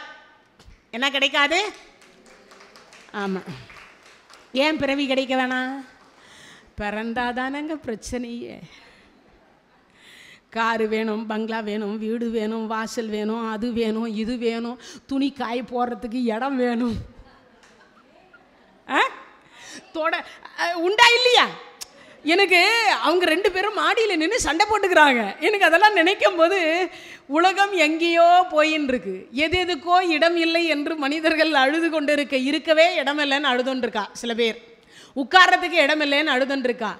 கொஞ்ச நேரத்துக்கு முன்னாடி உங்களுக்கே உதாரணம் சொன்னது, போகிற வழியில் பிளாட்பாரத்தில் உட்காந்துட்டு பிளாட்பாரத்தில் தூங்கி பிளாட்பாரத்தில் சாப்பிட்டுட்டு உட்காந்துருக்கா. குளிக்க நீர் இல்லை, குடிக்க நீர் இல்லை, யாராவது ஒரு போடுவாளா, யாராவது ஒன்று வாங்கி கொடுப்பாளான்னு உட்காந்து. எவ்வளோ இருக்குது நாட்டில் 4000 கோடி இருக்குன்ற பொழுது காய வைக்கிறதுக்கு சண்டை போட்டுக்கிறாளாமே. இதெல்லாம் நினச்சி தன்னைத்தானே சிரிக்கிறதா, அழறதா, இல்லை உலகத்தை நினச்சி பார்த்து என்ன சொல்கிறதுன்னு தெரியல.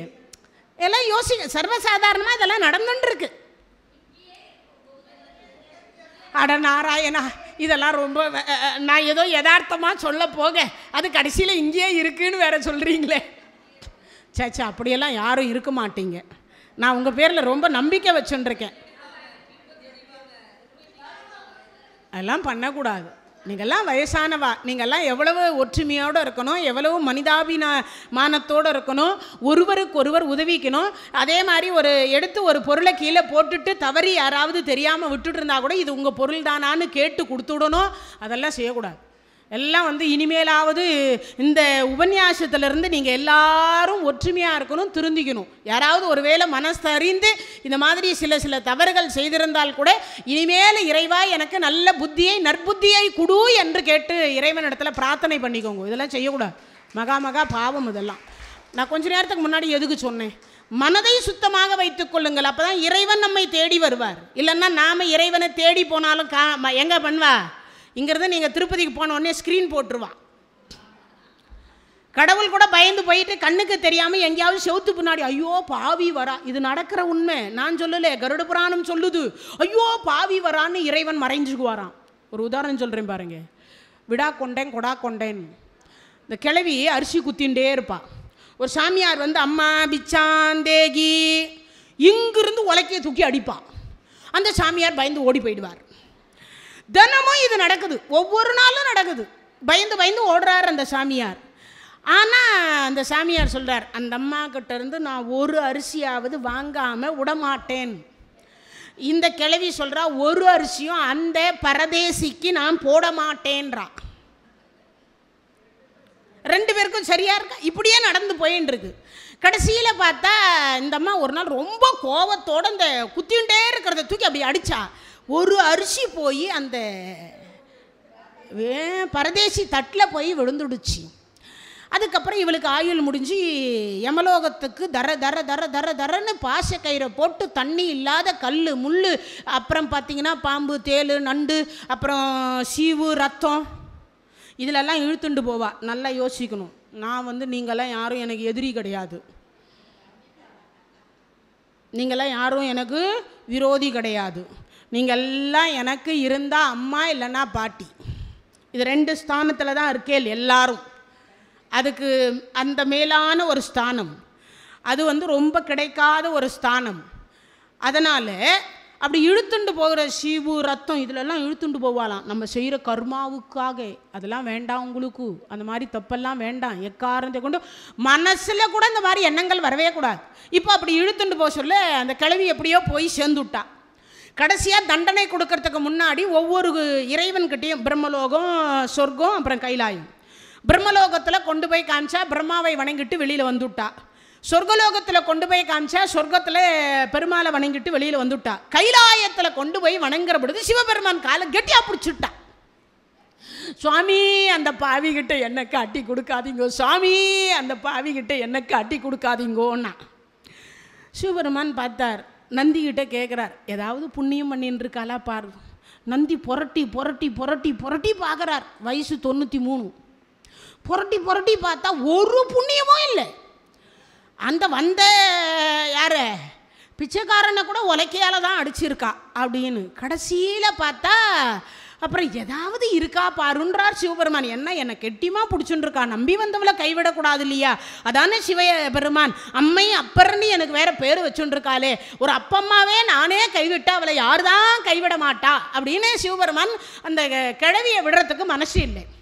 சிவபெருமானுக்கும் விடுறதுக்கு மனசு இல்லை, அந்த கிழவிக்கும் சிவபெருமானை விடுறதுக்கு மனசு இல்லை.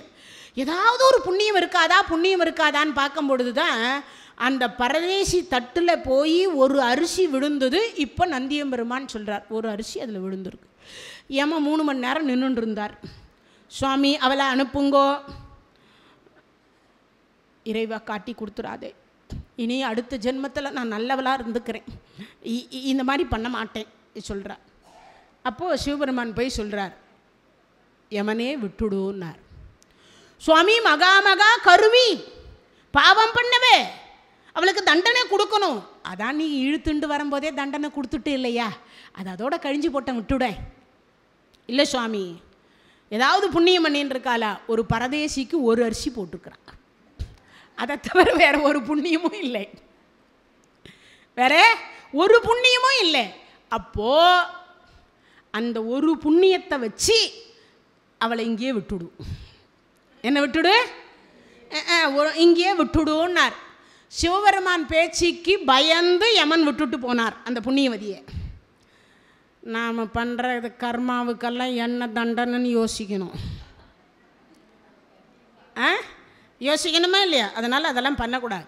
இப்போது சிவ பூஜை செய்யக்கூடிய புருஷா மிருகம், அது என்ன மிருகம்? குபேர லோகத்தில் சிவ பூஜை செய்யக்கூடிய புருஷா மிருகம்னு பேர். வியாக்கரபாதர் ஓடி ஓடி ஓடி ஓடி ஓடி உலகமெல்லாம் தேடி மலர்களை பறித்து, நீங்கள்லாம் கூட சரி எதுவுமே கிடைக்கலையா, ஒரு சிவபெருமான் படம் இருக்கா, இங்கே ஏதாவது படம் இருக்கிறத பார்த்து கையிலே மலர் கிடைச்சா பாருங்க, மலரே எதுவுமே இல்லைன்னாலும் இருகரம் எடுத்து கையெடுத்து கும்பிட்டு சிவாய நம அப்படின்னு சொல்லுங்க. இறைவன் முக்தி தருவார், பிறவா யாக்கை தருவார். பிறந்தால்தான் பிரச்சனை. என்ன வேணும்னு? நல்ல அப்பம்மா வேணும், நல்ல வீட்டுக்கார் வேணும், நல்ல பிள்ளைங்க பிறக்கணும், காரு வேணும், பங்களா வேணும், வீடு வேணும், வாசல் வேணும், அது வேணும், இது வேணும், பார்க்குறதெல்லாம் நமக்கே வேணும். ஆசைக்கு ஏதாவது அளவு இருக்குதா? ஆமாம், அதுக்கு அளவே கிடையாது. அளவு இல்லாதது தானே ஆசை. அதனால் அதெல்லாம் நமக்கு வந்துடும். அதனால் பிறக்காமல் இருந்தோம்னா முக்தி கிடச்சிடுச்சுன்னா இறைவன் பக்கத்துலேயே இருக்கலாம் இல்லையா, அந்த பாக்கியம் கிடைக்கும் இல்லையா. அந்த பாக்கியத்திற்காக தான் உங்களை எல்லாம் சிவ பூஜை செய்ய சொல்கிறது. இப்போ அந்த இறைவன் பார்த்தார்.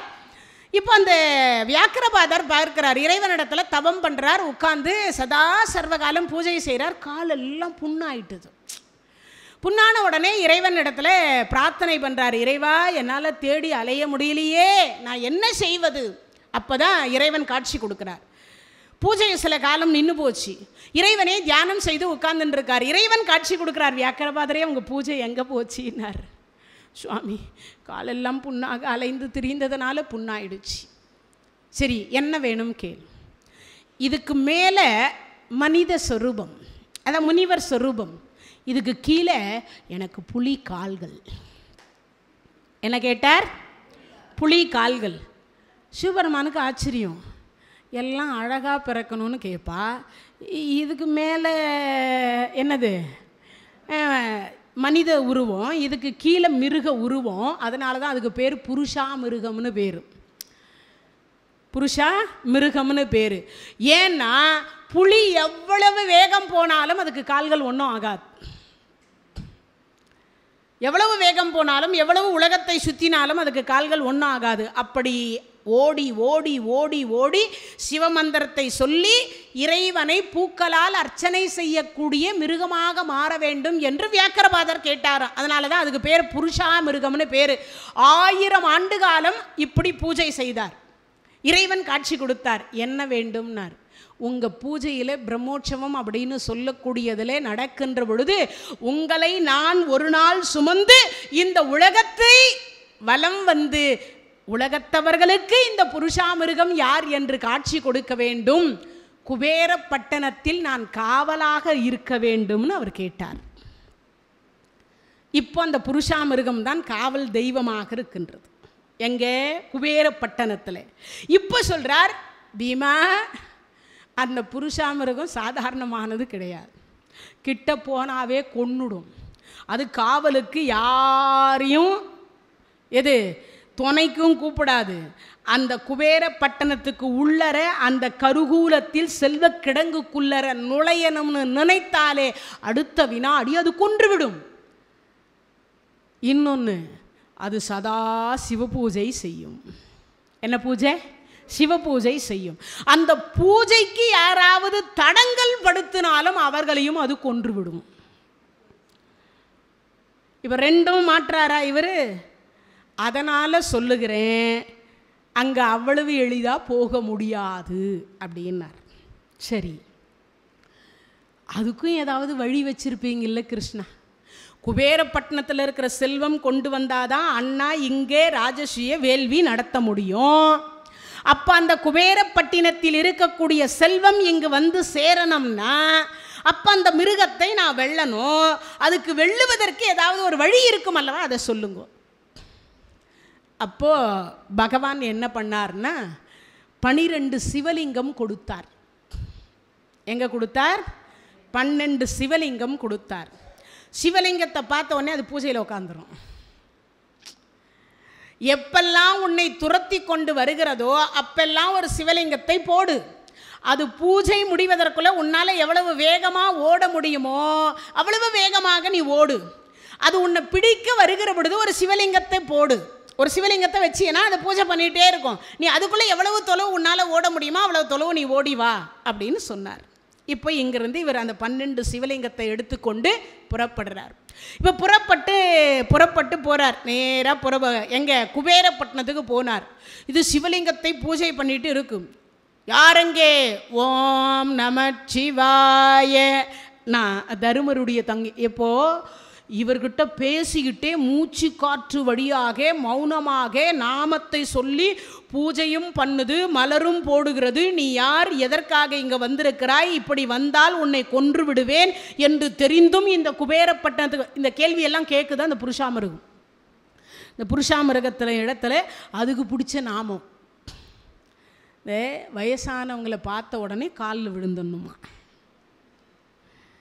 என்ன பண்ணோம்? காலில் விடணும். காலில் விழுந்த உடனே அவங்க என்ன நினைப்பாங்களாம்? இந்தா வச்சுக்கோ. இறைவனை என்ன பண்ணணும்? இருகரம் கூப்பி வணங்கணும். வயசானவங்களை தோத்திரம் பண்ணி வணங்கணும். என்னது? சாஷ்டாங்கமாக காலில் விழணும். காலில் விழுந்தோம். நன்னா வளர்த்துருக்கா பிள்ளைய. பெரியவங்களை பார்த்த உடனே ஆசீர்வாதம். குழந்தை இந்தா வச்சுக்கோ ஒரு 1000 ரூபாய். காலில் விழுந்தா கொடுக்க மாட்டாளா? உண்டா இல்லையா? இன்றைக்கும் ஆசீர்வாதம் வாங்கும் பொழுது என்ன பண்ணுறோம்? ஐயோ சும்மாலாம் ஆசீர்வாதம் பண்ணக்கூடாதேன்னு ஏதாவது அவள் கையில் இருக்கிறத கொடுப்பா. அது மாதிரி இப்போது தோத்திரம் செய்யணும். பெரியவங்களை தோத்திரம் பண்ணிக்கணும். என்னென்ன? உங்களை மாதிரி வருமா பாட்டி, நீங்கள் எவ்வளவு நல்லவங்க, என்னை ஆசீர்வாதம் பண்ணுங்க அப்படின்னு உடனே இந்த மனசு இலகி போயிடும். இந்த கிளவி காலெலாம் நான் விழணுமாக்கும் அப்படின்னா என்ன தோணும்?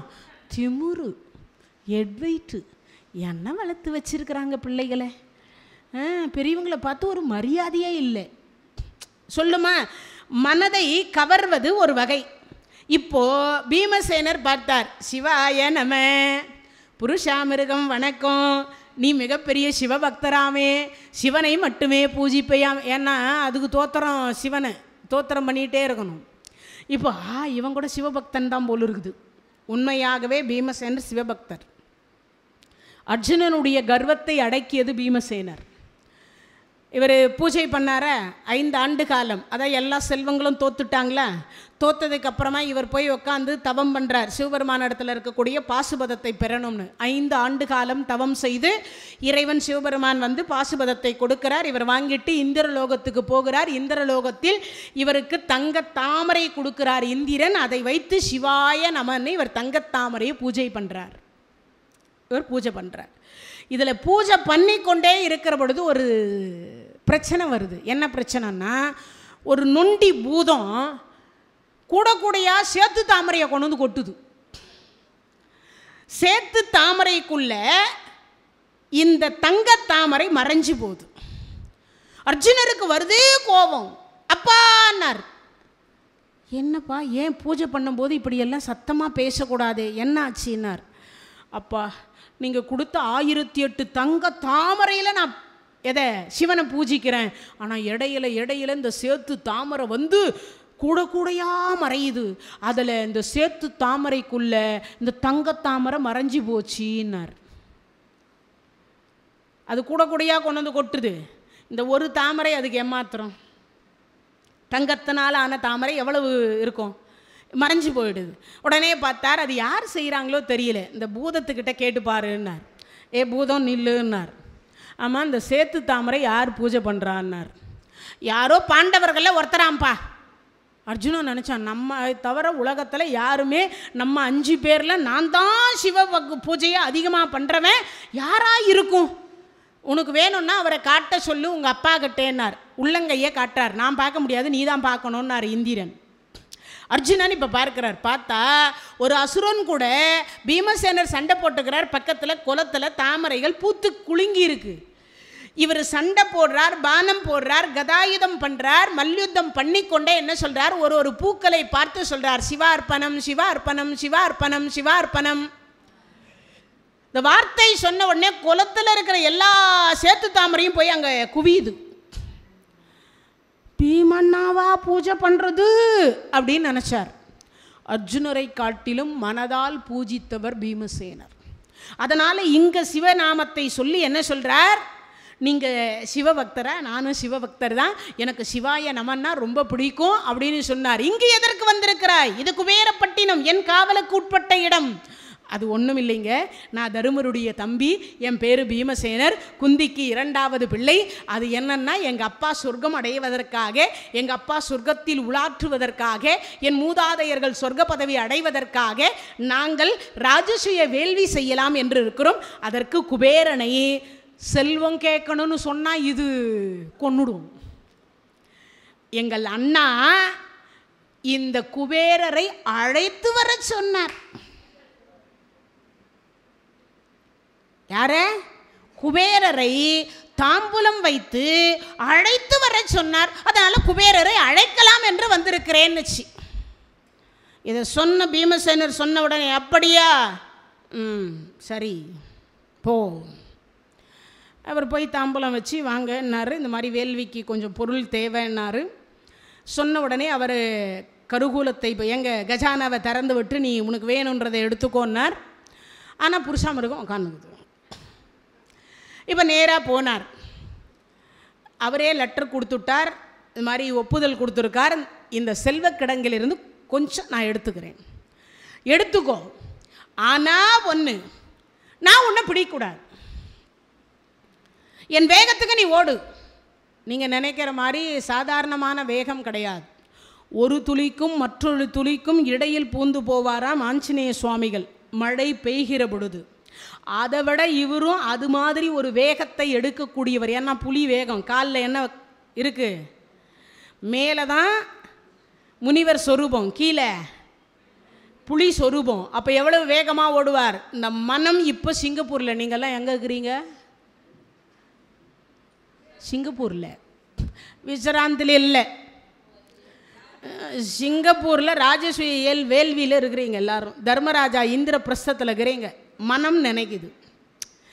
மனம் எவ்வளவு வேகமாக போகுமோ அதை விட வேகமாக போவாராம். யார் அவர்? அந்த புருஷாமிருகம்.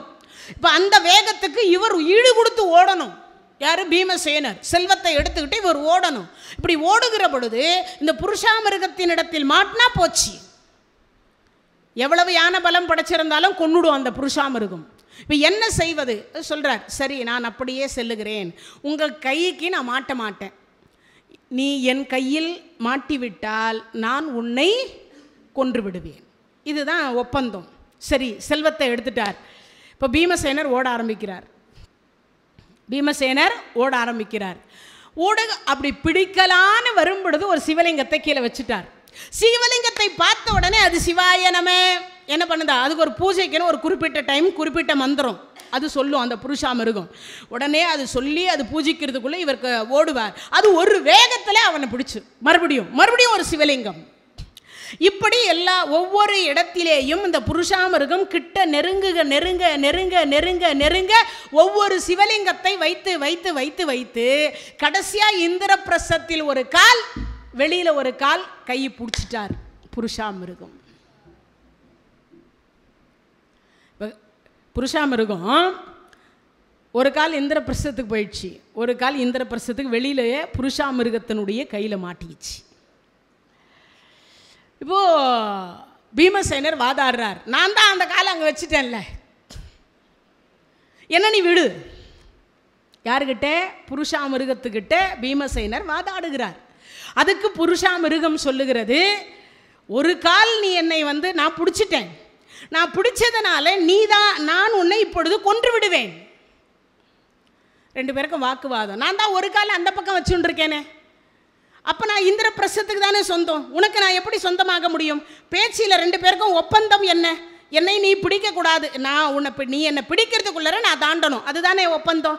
நான் தான் ஒரு கால் அந்த பக்கம் வச்சுட்டேனே. பீமசேனர் சொல்கிறார், ஒரு கால் என் கையில் இல்லை இருக்கு. புருஷாமிருகம் வாதாடுது. இப்படி ரெண்டு பேருக்கும் வாக்குவாதம் முற்றி இது போய் தர்மராஜா கிட்ட போச்சு.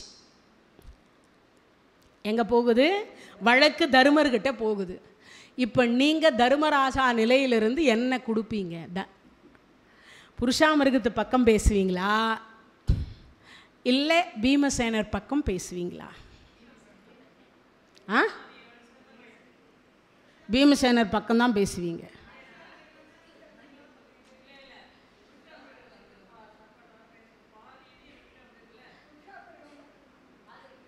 இப்போ ரெண்டு பேரும் அது இப்போ தர்மருக்கு சங்கடம், அதான் தர்ம சங்கடம். நமக்கு சில நேரத்தில் வருதா இல்லையா? தர்ம சங்கடமான நிலை உண்டா இல்லையா? நான் ஒரு கோயிலில் நிகழ்ச்சி பண்ணிட்டு வெளியில் வரேன். அங்கே யாரோ ஒரு அம்மான்னா என் கையில் அந்த நேரத்தில் இருந்தது 50 ரூபாய் இருந்தது. அதை எடுத்து நான் போட போகிறேன். இந்த கையை இப்படி பிடிச்சிட்டா ஒரு அம்மா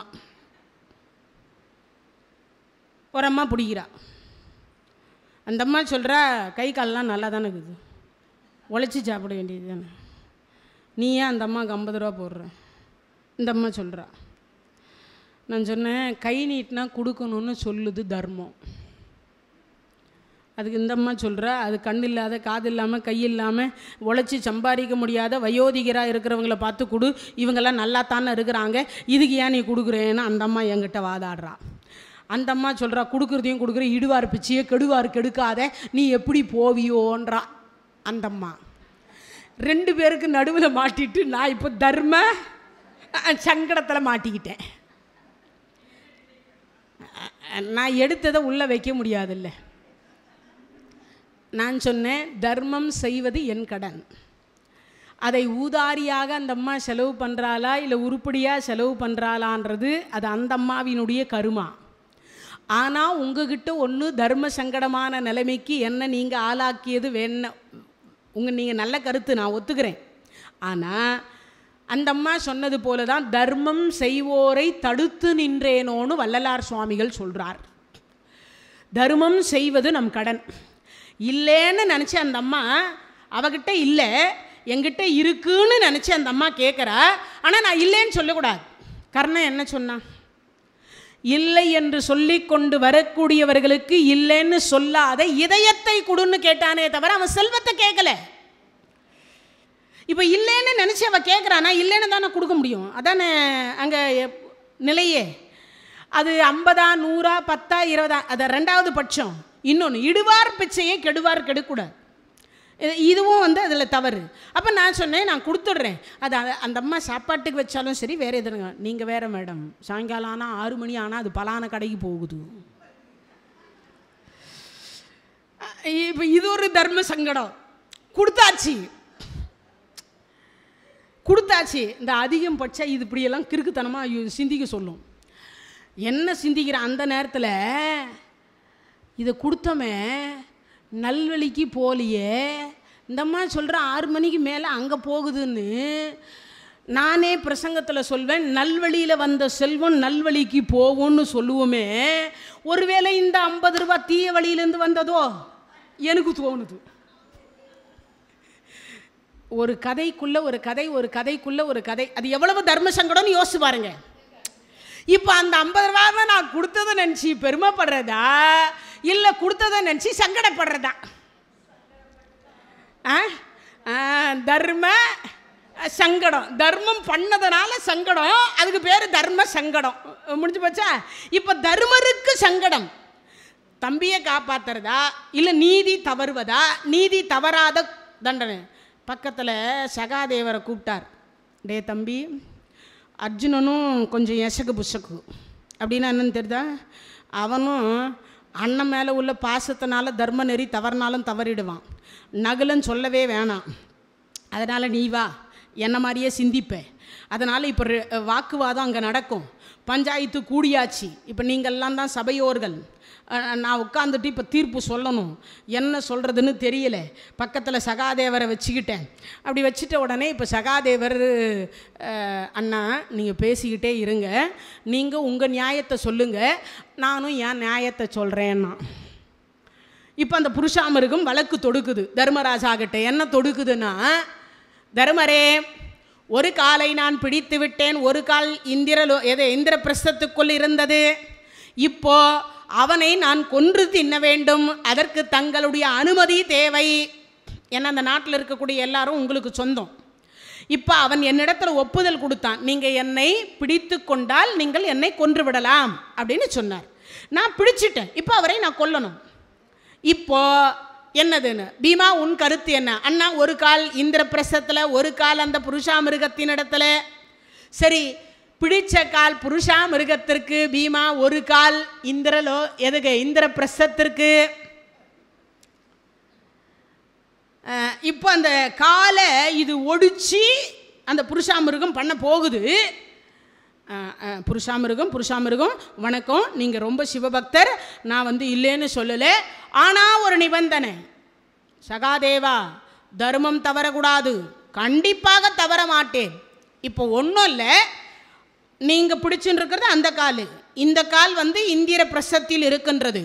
ஆனால் இந்த காலை ஒடிக்கிற பொழுதோ அல்லது கொல்லுகிற பொழுதோ இந்த காலுக்கோ இந்த உடம்புக்கோ வலிக்கக்கூடாது.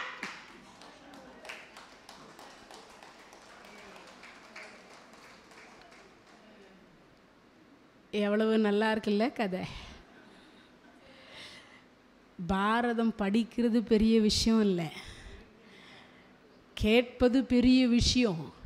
அதில் இருக்கக்கூடிய நுட்பமான கருத்துக்கள் இருக்கிறதே. தர்மர் அவருடைய தர்ம நெறியை தவறக்கூடாது.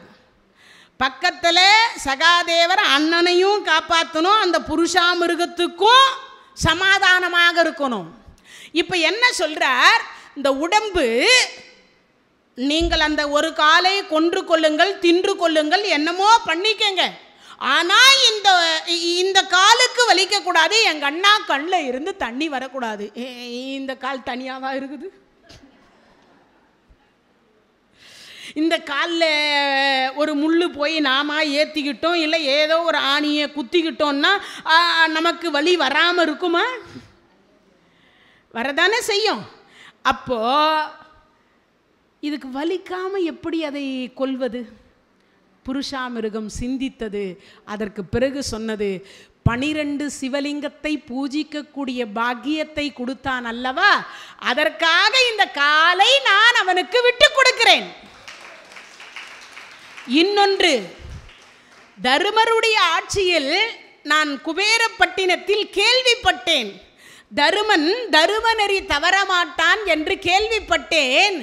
அவன் ஆட்சியில் அவனுடைய என் கண்ணு முன்னாடி என்ன பார்த்தேன்? தர்மத்தை தவறாமல், நீதி தவறாமல் தண்டனை கொடுக்கக்கூடியவனாக, தர்மம் தவறாமல் நடந்து கொண்டதனால அவனுக்கு தருமா என்று பெயர் வைத்திருக்கிறது, பொருத்தமாக இருக்கின்றது.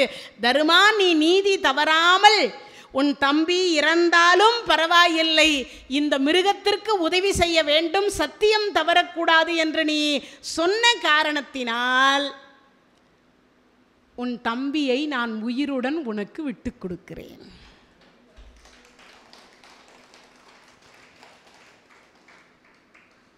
நாமெல்லாம் தர்மம், நமக்குன்னா ஒரு நியாயம், ஆமாம், அடுத்தவங்களுக்குன்னா ஒரு நியாயம், அதானே? ஆமாம், நம்ம பண்ணால் அது தப்பே கிடையாது.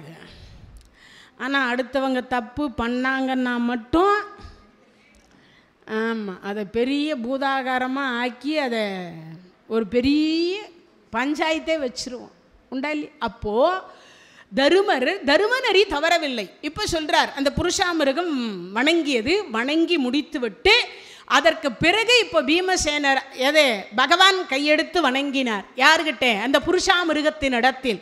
இப்போ நான் என்ன செய்ய வேண்டும்? நானும் இந்த யாகத்தை பார்க்க வேண்டும். யார்? இந்த புருஷாமிருகம் சொல்லுது. நீங்கள் அந்த யாகத்தை பார்க்கலாம், ஒரு நிபந்தனை. என்ன நிபந்தனை? ஒன்றும் இல்லை, உங்ககிட்ட இருக்கக்கூடிய அந்த புலிப்பாலை இந்த யாகத்திற்கு கொடுக்கணும். என்ன கொடுக்கணும்? இப்போ புரிஞ்சிருக்கோன்னு நினைக்கிறேன். என்ன புரிஞ்சுது? புருஷாமிருகத்தினுடைய புலிப்பால் என்று சொல்லக்கூடியது இருந்தால் மட்டுமே ராஜசூய வேள்வி என்கின்ற ஒன்றை நடத்த முடியும் என்பதற்காகத்தான் கிருஷ்ணர் இவரை அனுப்பி வச்சார். அந்த வேள்வியை காப்பாற்றுறதுக்கு வேற யாராலையும் முடியாது. அதனால் அந்த புருஷாமிருகத்தை வைத்து இந்த யாக வேள்வியை காப்பாற்றி அந்த யாகத்தினுடைய, ஏன்னு கேட்டால் யாகம் நடப்பது சாதாரண விஷயம் கிடையாது.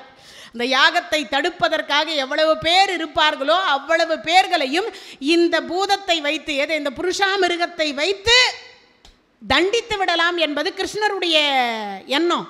அதனால காவலுக்கு, ஏன் குபேரப்பட்டத்தில் இருக்கக்கூடிய செல்வத்தை காவல் காத்தது இந்த புருஷாமிருகம். அப்ப தர்மராஜா இடத்தில் இருக்கக்கூடிய செல்வத்தை இந்த யாகம் முடிகின்ற வரைக்கும் இந்த புருஷாமிருகம் தான் காவலாக இருக்க வேண்டும். அதுக்காகத்தான் அந்த புருஷாமிருகத்தை குபேரப்பட்டினத்திலேருந்து அழைச்சி வந்தாங்க. பகவான் செய்கைக்கெல்லாம் நம்மால் அர்த்தம் காண முடியுமா? இல்லை அவர் செய்யக்கூடிய திருவிளையாடல் தான் என்னன்னு நம்மளால் கண்டுபிடிக்க முடியுமா? ஆயிரம் ஆயிரம் ஆயிரம் அர்த்தங்கள் நிறைந்தது அவருடைய திருவிளையாடல். அதில் ஆயிரம் ஆயிரம் கோடி நன்மைகள் நிறைந்தது நமக்கு. அதிலிருந்து ஒரு சில பாடங்களை நாம் கற்றுக்கொள்ளணும். இப்போ தர்மராஜாவுக்கு சங்கடமான நிலையில் இருந்தாலும் அவர் தர்மம் தவறாமல் நடந்தார். தன் அண்ணனை காப்பாற்றுவதற்காக சாஸ்திரம் படித்த சகாதேவர் அருமையான முறையில் ஒரு யோசனையை அந்த இடத்துல கொடுத்தார். அந்த யோசனையின் மூலியமாக இப்போ இவர் நினைக்கிறார், தர்மர் என்ன நினைக்கிறார், நம்ம தம்பி இறந்து விடும். மனசுக்குள்ள வருத்தம் இருக்கு, இல்லைன்னு சொல்ல முடியாது. ஆனாலும் தர்மம் தவறக்கூடாது. அதுக்கு சொன்னார், சகாதேவர் சொன்னார், நான் எப்படியும் அண்ணாவை காப்பாற்றிடுவேன். எதனால்? என் வாக்கியத்தின் திறமையினால, என் வாக்கியனுடைய திறமையினால. வாரியார் சுவாமிகளை பார்த்து ட்ரெயினில் வந்துட்டு இருக்கும்போது ஒருத்தன் சொன்னான், சுவாமி ஓசியில் கிடைக்குதுன்னு வாரி சுண்ணாம்பு அடிச்சுன்னு வந்துட்டு இருக்கிறீங்க. நம் இந்து முறை பிரகாரம் ஒரு சிவடியாராக இருந்தால் எத்தனை இடத்துல பூசணும்?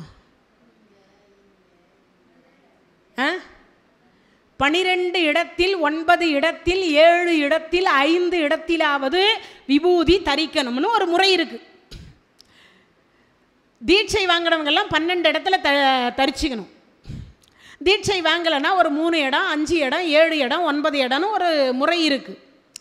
அப்போது இவர் உடம்பெல்லாம் என்ன பண்ணின்னு இருக்கார்? விபூதியை தரித்துன்னு இருக்கார்.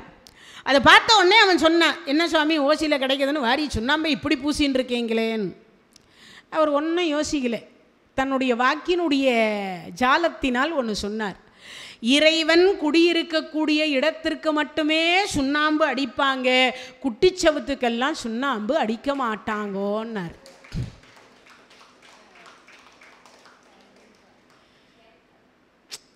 எங்கேயாவது குட்டிச்சவுத்துக்கு சுண்ணாம்பு அடிச்சு பார்த்துக்கிறோமா? பார்த்ததில்லை. அப்போது இறைவன் என் இதயத்துக்குள் குடியிருக்கிறார். நான் சுண்ணாம்பு அடிச்சிருக்கிறேன் உடம்பெல்லாம். இறைவன் என் இதயத்துக்குள்ளே, அது அப்போ அது அங்கே என்ன அர்த்தம்? குட்டிச்சவரு நீ, அந்த குட்டிச்சவருக்கு சுண்ணாம்பு எப்படி அடிக்கிறது? அடிக்க முடியாது இல்லையா? அப்படின்னு சொல்லாமல் சொன்னார். அதுபோல் இங்கு தருமர் பார்த்தார், இப்போ தர்ம சங்கடம், அதுதான் தர்ம சங்கடம். இப்போது அந்த புருஷாமிருகம் அந்த யாக வேள்வி என்று சொல்லக்கூடியதை அங்கேயே இருந்து தன்னுடைய பால் என்று சொல்லக்கூடியதை அங்கே கொடுத்து விட்டு அந்த காவலுக்கு நிற்குது. இப்போது ஒவ்வொரு இடத்துல ஒவ்வொருத்தரை அனுப்புகிறார். இப்போ இவர் குபேரப்பட்டினத்துக்கு போயிட்டு வந்தார். அதுக்கு அடுத்து வடதிசை, தென் திசை, அதுக்கு அடுத்து பார்த்தீங்கன்னா தெற்கில் இருக்கக்கூடிய சகாதேவரை அந்த பக்கம் அனுப்பி இலங்கைக்கு கடோத்கஜன் என்று சொல்லக்கூடியவரை அனுப்பி இலங்கையில் விபூஷணாழ்வார் என்று சொல்லக்கூடியவர் ஆண்டு கொண்டிருக்கின்ற பொழுது இந்த ராஜசூய வேள்விக்கு போய் என்ன பண்ணுறாங்க, செல்வத்தை போய் கேட்குறார். யார்? கடோத்கஜன் கேட்குறார், ஐயா நீ யார்? தருமனுக்கு இளையவன் மகன், வாயுதேவனுடைய யார்? பேரன். இடிம்பிக்கும் பீமசேனருக்கும் பிறந்தவர் கடோத்கஜன். ஏன் அவருக்கு கடோத்கஜன் பேருன்னா தலையில் ஒரு முடி கூட இருக்காது. கடம்னா குடம்னு அர்த்தம். கடம்னா குடம்னு அர்த்தம், மண்பானைன்னு அர்த்தம். இந்த தலை மண்பானை மாதிரி வழுக்கியாக இருக்குதான். கடோத்கஜன் அப்படின்னா அது கடம் என்றால் குடம்னு அர்த்தம், மண் குடம்னு அர்த்தம். இந்த தலையில் ஒரு முடி கூட இல்லாமல் பிறந்தவன் என்பது பொருள். கஜன் அப்படின்னா என்ன அர்த்தம்? ஒரு வினாடிக்கு ஒரு செகண்டில் எங்கே போகணுன்னு நினைக்கிறானோ அங்கே அவன் போய் நிற்பான். அவனுக்கு தேர் ஓட்டிகள் 4 பேய்கள். என்னது பேய்னா நமக்கு பயம். அதுக்கு 4 தேரோட்டிய பேய்கள். சொர்க்கம் போனோம்னு சொல்லி முடிக்கிறதுக்குள்ளே சொர்க்கத்தில் கொண்டு போய் விட்டுருவார். யார் அவர்? கடோத்கஜன். அதனால் இங்கிருந்து இலங்கைக்கு போகணும்னு போயாச்சு. போன உடனே விபூஷணாழ்வார்கிட்ட சொல்கிறார், நான் தருமருக்கு இளையவனுடைய மகன், பீமசேனனுடைய மகன்.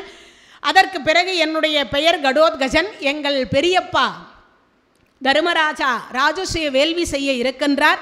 அதற்காக தங்களிடத்தில் நிதி பெற்று வரும்படி என்னை அனுப்பி வைத்திருக்கிறார். சரி, எதை? கஜானாவை திறந்து விட்டார்.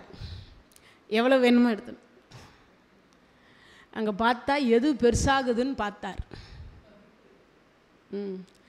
14 யோசனை தங்க பனைமரம். ஒரு யோசனைக்கு 13.9 கிலோமீட்டர். எவ்வளவு? 14 கிலோமீட்டர்னு வச்சுக்கோங்க ஒரு யோசனைக்கு. தூக்கினார் பனைமரத்தை. 14 பனைமரம் தூக்குறார். தூக்கிட்டு அதை எடுத்துட்டு வரார். போதுமானார். யார்? விபூஷணாழ்வார். இன்னும் கூட எடுக்கலாம், டிராஃபிக் நிறைய இருக்குது, சிக்னல் நிறைய இருக்குது,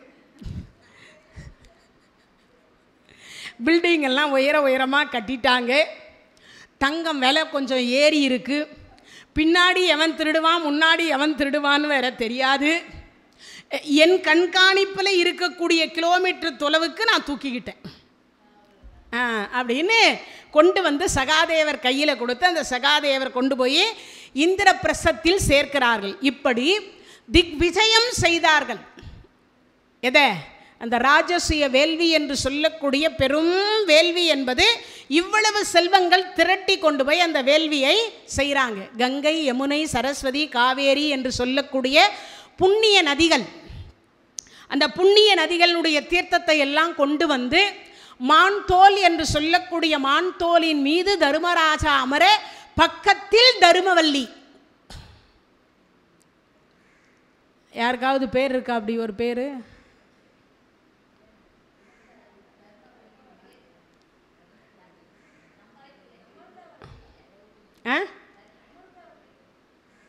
தர்மவல்லின்னு பெரும்பாலும் பேர் வைக்கல. யாரோ கோடியில் ஒருத்தருக்கு, லட்சத்தில் ஒருத்தருக்கு அந்த பேர் வச்சுன்னு இருப்பான். தருமருடைய மனைவி, அந்த அம்மாவுக்கு பேர் தர்மவல்லி. திரௌபதி அம்மா தான் தர்மவல்லி. வெறும் யாரோ நினச்சிங்களா தர்மவல்லின்னு உடனே உங்களுக்கெல்லாம் என்ன தோணுது? அப்படி ஒரு இருக்காளா, தர்மர் தனியாக கல்யாணம் பண்ணிக்கினாரோ அப்படின்னு சிந்திப்பீங்க தானே. தருமருடைய மனைவி தருமவல்லின்னு பேர் அந்த அம்மாவுக்கு. அந்த அம்மாவுக்கு தருமவல்லின்னு பேர் வச்சா அப்படி பேர் வைக்கணும். இப்போல்லாம் என்னென்னமோ பேர் வைக்கிறா, வாயிலேயே நுழைய மாட்டேங்குது. அது மட்டும் இல்லை, நாய்க்குட்டிக்கும் அதே பேர், பெத்த பிள்ளைக்கும் அதே பேர். கூப்பிடும்போது ரெண்டுமே ஓடி வருது. அவள் எதை கூப்பிட்டான்னு தான் தெரிய மாட்டேங்குது. அந்த மாதிரி ஆயிடுச்சு இப்போல்லாம் பேர் வைக்கிறதே. அதை வேற நெட்டில் வேற ஆராய்ச்சி பண்ணி பேர் வைக்கிறாங்களாம். யாரும் வைக்காத பேராக இருக்கணும், யாரும் கூப்பிடாத பேராக இருக்கணும்னு. கடைசியில் அந்த குழந்தைக்கு ஆயுளும் இருக்க மாட்டேங்குது, அறிவும் இருக்க மாட்டேன். அந்த காலத்துல எல்லாம் பேர் வைப்பாங்க, ரொம்ப அருமையாக இருக்கும் பேர்கள் எல்லாம். என்ன வைப்பாங்க? புனிதவதி, புனிதவல்லி, அமிர்தவல்லி, தருமவல்லி பேர் வைப்பாங்க. எல்லாம் மல்லி, முல்லை பேர் வைப்பாங்க. அதே மாதிரி பேர் வைப்பாங்க. என்னென்ன நல்ல நல்ல புராணத்தில் இருக்கக்கூடிய அம்பாளுடைய பேர்களையாக பார்த்து பார்த்து வச்சாங்க. அதே மாதிரி இறைவனுடைய நாமங்கள் வச்சாங்க. ஏன்னா நாம உதவாவிட்டாலும் கூட நாமம் உதவட்டமேனு ஒரு காலத்தில் அப்படி பேர் வச்சாங்க. அந்த பேருக்கு என்ன தன்மை அப்படின்னு கேட்டிங்கன்னா, முழுமையாக அந்த தன்மை என்னன்னு பார்த்தோம்னா, கூப்பிட்றவங்களுக்கும் புண்ணியம், கேட்குறவங்களுக்கும் புண்ணியம். ஒவ்வொரு முறையும் முருகா, சரவணபவா, காந்தா, கடம்பா, கார்த்திகையா, இது ஒரு பேர் இருக்கும். நல்ல சிவம் பேர் வச்சுருப்பாங்க. இதெல்லாம் என்ன அர்த்தம்னா, இந்த பேரை கூப்பிடும் பொழுது அவர்களுக்கும் புண்ணியம் கிடைக்குது, அந்த பேரை அந்த குழந்தைகள் கேட்கறதுனால அதுக்கும் புண்ணியம் கிடைக்குது. அந்த மாதிரி பேரை வைப்பாங்க. அதனால் இந்த அம்மாவுக்கு தருமவல்லின்னு பேர். இப்போ பக்கத்தில் அந்த புலித்தோல் போட்டு 2 பேர், அதாவது மான் தோலை போட்டு அமைதியான முறையில் இருவரும் உட்கார்ந்துட்டாங்க. உட்கார்ந்து இரவு பகலாக யாகம் வளர்க்கப்படுகிறது. வரக்கூடியவர்களை வரவேற்பு கொடுக்கக்கூடிய இடத்தில் அந்தணர்கள் என்று சொல்லக்கூடியவர்களுக்கு வரவேற்பு கொடுக்கக்கூடிய இடத்துல யாரை நிறுத்துறாங்க? அர்ஜுன பெருமானை நிறுத்துறாங்க. அள்ளி அள்ளி கொடுக்கக்கூடிய இடத்துல கர்ணனை நிறுத்தினாங்க. துரியோதனுடைய செல்வம் தான், ஆனால் கொடுத்தது யாரு? கர்ணன். இந்த யாக வேள்வியில் தர்மராஜா கூப்பிட்டு பதவி என்ன கொடுத்தார்? கர்ணன் கையில் கொடுத்தார் செல்வத்தை. நம்மெல்லாம் சமையல் பண்ணுவோம். சில பேர் சாப்பாடு போட்டாங்கன்னா 4 பேருக்கு போட்டோடனே காலியாகும். சில பேர் சமையல் பண்ணாங்கன்னா சாயங்காலத்துக்குள்ளர அந்த சாம்பார் பிடிச்சிக்கணும். சில பேர் சாம்பார் வச்சா 3 நாள் ஆனாலும் ஒன்றும் ஆகாது. என்னது? கை ராசி, கை பக்குவம் உண்டு. சில பேர் தோசைக்கு கரைச்சிட்டு மாவு கரைச்சாங்கன்னா சில பேரது புளிக்கும், சில பேரது புளிக்காது. இது எல்லாமே உண்டு, எல்லாருக்குமே அந்த கை என்பது உண்டு. அதனால் அள்ளி அள்ளி அள்ளி கொடுத்தாலும் செல்வம் குறையாது என்பதற்காக தர்மராஜா எங்கே கொடுத்தார்? கர்ணன் கையில் கொடுத்தார். இன்னொன்று, கர்ணனுக்கு இன்னொரு பேர் உண்டு, கலை புழு நீக்கிய கர்ணன் ஒரு பேர் உண்டு. நிறைய பேருக்கு இந்த கதை தெரியுமோ தெரியாதோ? திருதராஷ்டிரர் 7 கவலம் அப்படின்னு சொல்லக்கூடிய சாப்பாடு சாப்பிடுவார். ஒரு தட்டில் ஒரு சாப்பாடு வரும். அது சாப்பிட்டுட்டு முடிச்சாருன்னா கீழே இருக்கிற சாப்பாடு புழுவாக மாறும். 7 தட்டில் அவருக்கு ஒரு பிடி சாப்பாடு, ஒரு கவலம் சாப்பாடு வந்துக்கிட்டே இருக்கும். அவர் 7 கவலத்துக்கு மேலே வேறு சாப்பாடு சாப்பிட மாட்டார். இதை எடுத்து சாப்பிடுவார், கீழே இருக்கிற சாப்பாடு புழுவாக மாறும். இதை எடுத்து சாப்பிடுவார், கீழே இருக்கிற சாப்பாடு புழுவாக மாறும். இப்படி தான் அவருக்கு ஒவ்வொரு நாளும் போகுது. துரியோதனுடைய கூட கர்ணன் சேர்ந்ததற்கு பிறகு ஒரு நிகழ்வு நடக்குது. என்ன நிகழ்வுன்னா, பந்து விளையாடுகிறாங்க. அந்த பந்து போய் திருதராஷ்டிரர் சாப்பிட்டு கொண்டிருக்கின்ற பொழுது திருதராஷ்டிரனுடைய அந்த சாப்பாட்டு தட்டில் போய் இந்த பந்து விழுகிறது. கர்ணன் போய் எடுக்கலான்னு போய் அவர் சாப்பிட்டுட்டு வச்சுட்டு இருந்த அந்த புழுவாக மாறியிருந்த தட்டில் போய் இவர் கை வச்ச உடனே மீண்டும் அது சாதமாக மாறி போச்சு. கலை புழு நீக்கிய கர்ணன். கலம்னா தட்டு, களம்னா அந்த காலத்தில் என்ன சொல்லுவாங்க? ஏய் களம் எடுத்துட்டு வா அப்படிதான் சொல்லுவாங்க. இப்போ தான் அதுக்கு பேர் டேபிள், தட்டு, அப்புறம் என்னென்னமோ சொல்லி நம்ம பேர் வச்சுக்கிட்டோம். இப்போ தான். அதுக்கு முன்னாடியெல்லாம் என்ன சொல்லுவாங்க? களம்னு தான் சொல்லுவாங்க. அந்த கலப்புழு நீக்கிய கர்ணன்னு பேர். இப்போ அவர் தொட்ட உடனே புழுவா மறுபடியும் அவருக்கு என்ன பண்ணாங்க, 7 கவளத்தில் சாப்பாடு வரல, ஒரே கவளத்தில் சாப்பாடு வந்துட்டு அன்னைய தினத்திலிருந்து. அதை பார்த்ததுனால தான் துரியோதனுக்கு இன்னும் கொஞ்சம் மகிழ்ச்சி. நம்ம அப்பா தினமும் 7 தட்டில் சாப்பிடுவாரே, ஒரே தட்டில் சாப்பிட வைத்தவன் தானே நம்ம ஆருயிர் தோழன், அதில் அவனுக்கு கொஞ்சம் மரியாதை தாசியாச்சு. அதனால் கைராசி என்பதனால இந்த கர்ணனிடத்தில் ஒப்படைக்கப்பட்டது அந்த செல்வம். வரவேற்பு கொடுக்கக்கூடியது, அந்தணர்களை தங்க வைக்கக்கூடியது, லட்சதீபம் ஏற்றுவது, வேத மந்திரங்கள் முழங்குவது, யாகத்துக்குரிய பொருள் சேர்ப்பது, இப்படி எல்லா இடத்திலும் ஒவ்வொருத்தரை நிறுத்தினார். ஒவ்வொரு செக்ஷனுக்கு ஒவ்வொரு இடத்துல நிறுத்தினார். சாப்பாட்டுக்கு மட்டும் பீமசேனரை நிறுத்தினார். ஏன்னா நம்மள சில பேர் சாப்பாடு போடுவோம், 2 இட்லி வச்சுட்டு உள்ளே போனால்னா வரவே மாட்டான். ஆமாம்.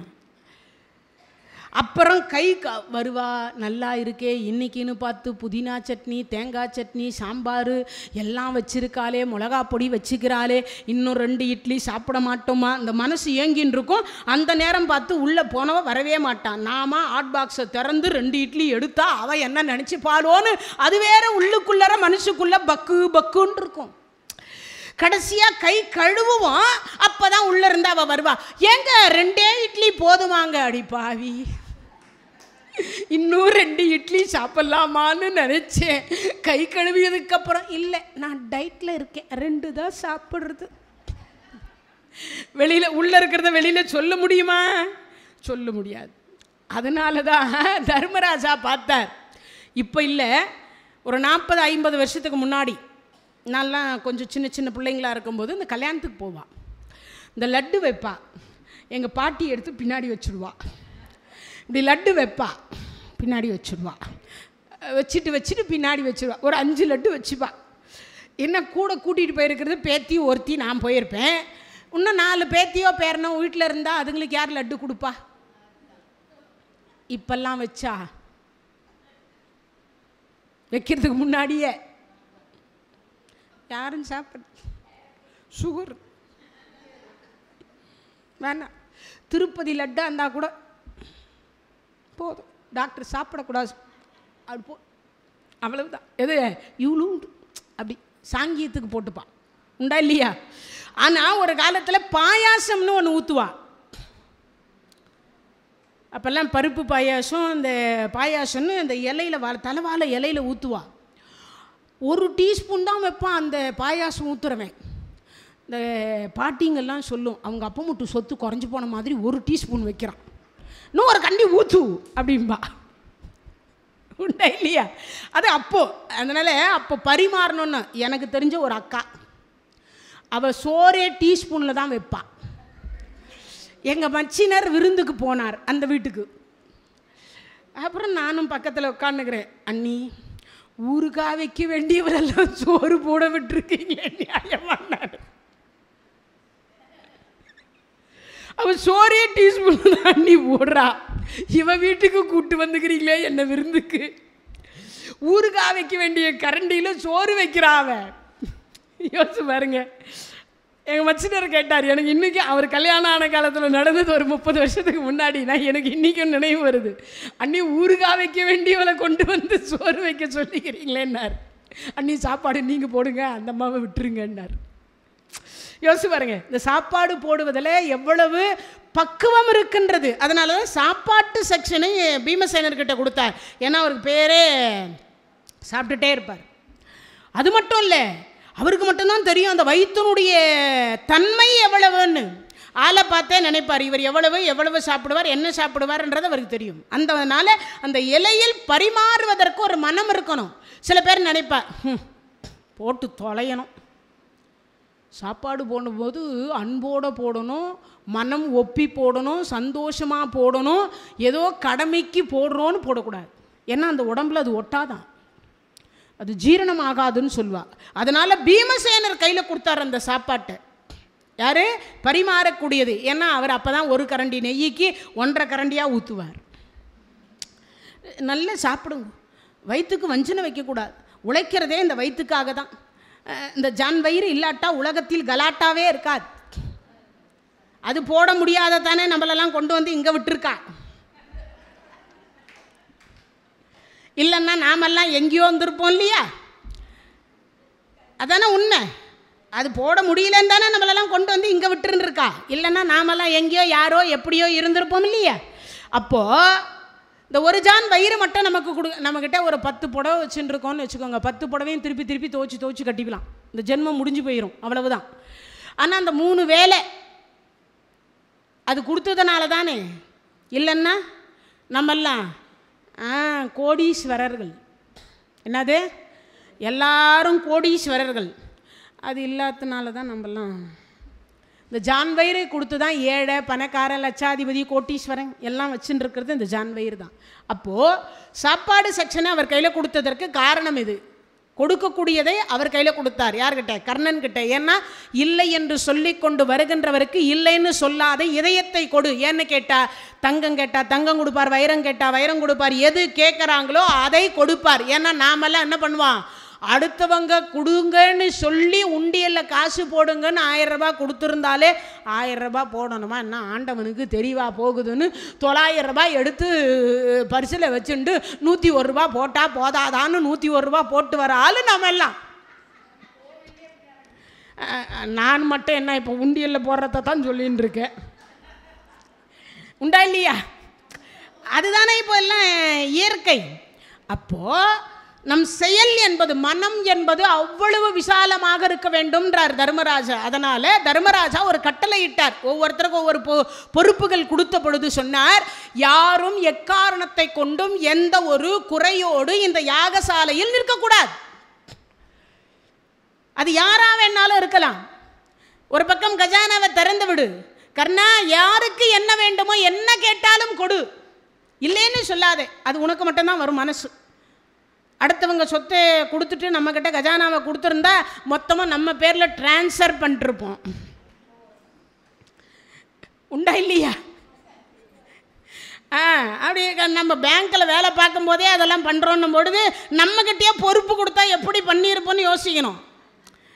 எல்லாம் சைடில் கொடுக்கறது கொஞ்சமாக இருக்கும், சைடில் நம்ம பேரில் போட்டோம், எல்லாம் அந்த கஜானாவுக்கு அங்கே போகட்டும் அப்படின்னு அமுச்சு வச்சுருப்போம். ஆனால் அதெல்லாம் இல்லை. அந்த காலத்தில் பாருங்கள், அந்த காலத்துலேயும் இந்த பிரச்சனைகள் இருந்திருக்கு. இவ்வளவு செல்வத்தை பார்த்தவன் தானே பொறாமை கொண்டான் துரியோதனன். இல்லைன்னா ஏன் வந்து சூது போர் நடக்க போகுது, இல்லைன்னா ஏன் தோக்க போகிறாங்க, பகடை ஏன் ஆட போகிறாங்க, எல்லாம் வந்ததே செல்வத்துக்காகத்தானே. அப்போது ஒவ்வொருத்தர்கிட்டையும் இதை கொடுத்ததுக்கு அப்புறம்தான் அந்த வேள்வி என்று சொல்லக்கூடியது இரவு பகலாக 10 நாள் நடந்தது. நடந்து முடிஞ்ச அடுத்த வினாடி கேட்டார் தர்மராஜா, ஆர்கோலோ அக்கர பூஜையினார். இந்த முதல் பூஜைக்குரியது யாருக்கு நான் தருவது, மரியாதை யாருக்கு கொடுக்கிறது அப்படின்னார்.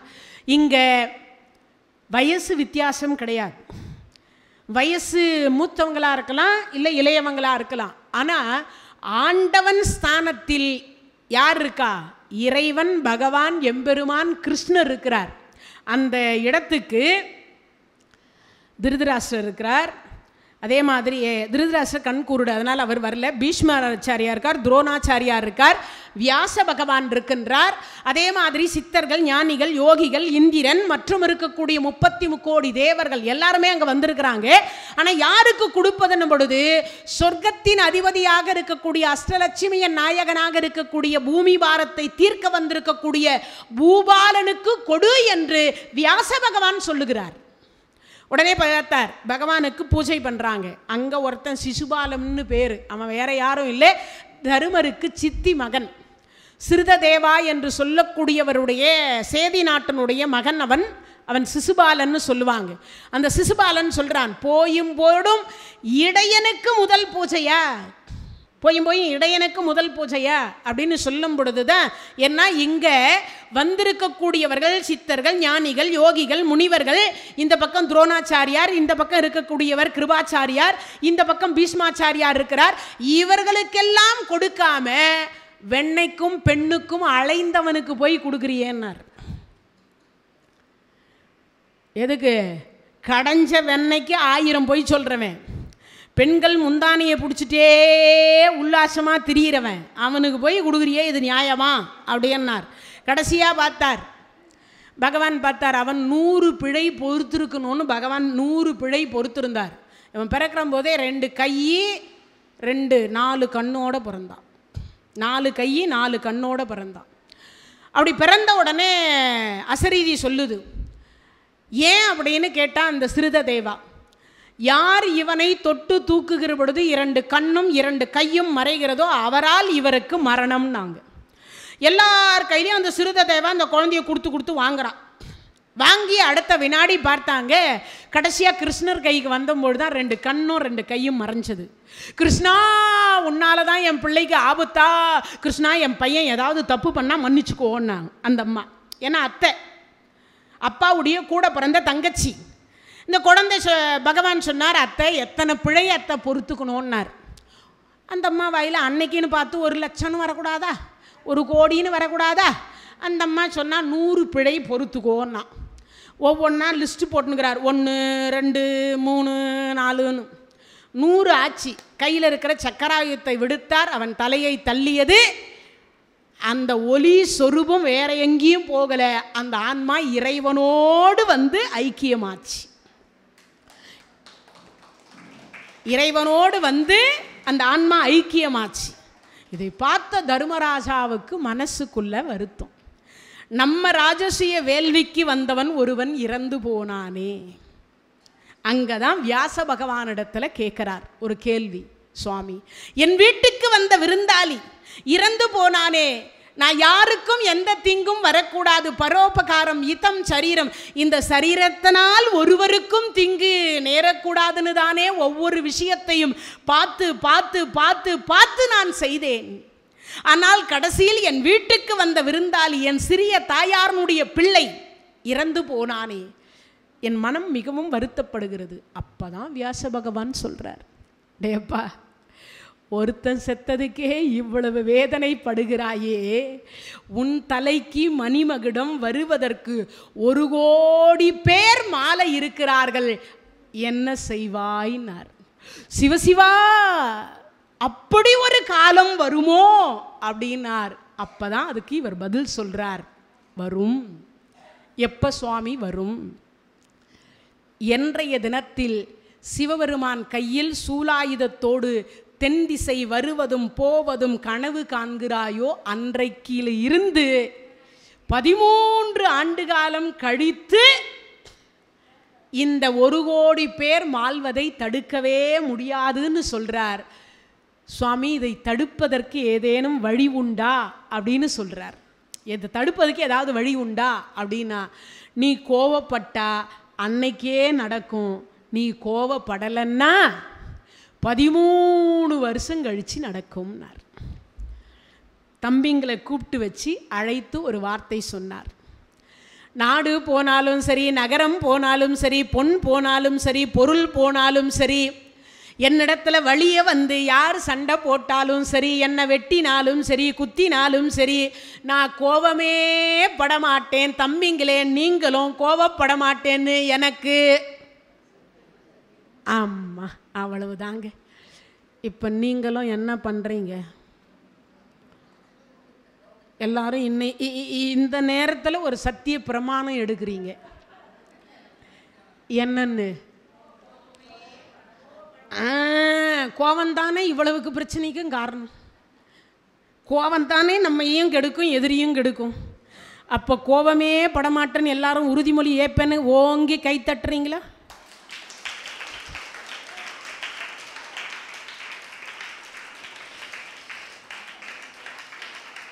அதனால தான் பட்டப்பகல்ல நட்டநடு சபையில் 13,60,000 அரசர்களுக்கு மத்தியில் நாட்டை இழந்து, நகரத்தை இழந்து, பொன்னை இழந்து, பொருளை இழந்து, தம்பியை இழந்து, தன்னை இழந்து, மனைவியை இழந்த பிறகு அந்த பட்டப்பகலில் நட்டநடு சபையில் 5 பேருக்கு மனைவியாக இருக்கின்ற அந்த திரௌபதியை கொண்டு வந்து நிற்க வைத்து அவர்கள் சேலையை உரிகின்ற பொழுது கூட தர்மராஜா கோவப்படாம அமர்ந்திருப்பதற்கு காரணம் அந்த 1 கோடி பேர் உயிரை காப்பாற்றும் பொருட்டுதான் அவர் கோவப்படாம உட்கார்ந்திருந்தார்.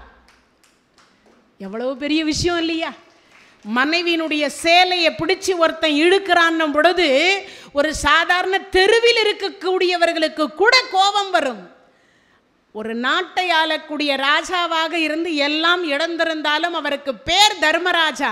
இந்த ராஜசூய வேள்வியை பெற்றதற்கு பிறகு, செய்து முடித்து விட்டதற்கு பிறகு, உலகத்தில் எந்த ராஜாக்களுக்குமே கிடைக்காத பட்டம், சாம்ராட் பட்டம் கொடுக்கப்பட்டது தர்மராஜாவுக்கு மட்டும்தான். ஆனால் அப்பேற்பட்ட தர்மராஜா கோபப்படாம இருந்தார். வாழ்க்கையில் 108.5 ஆண்டு காலம் வாழ்ந்த தர்மராஜா 3 முறை கோபப்பட்டிருக்கிறார். எத்தனை முறை?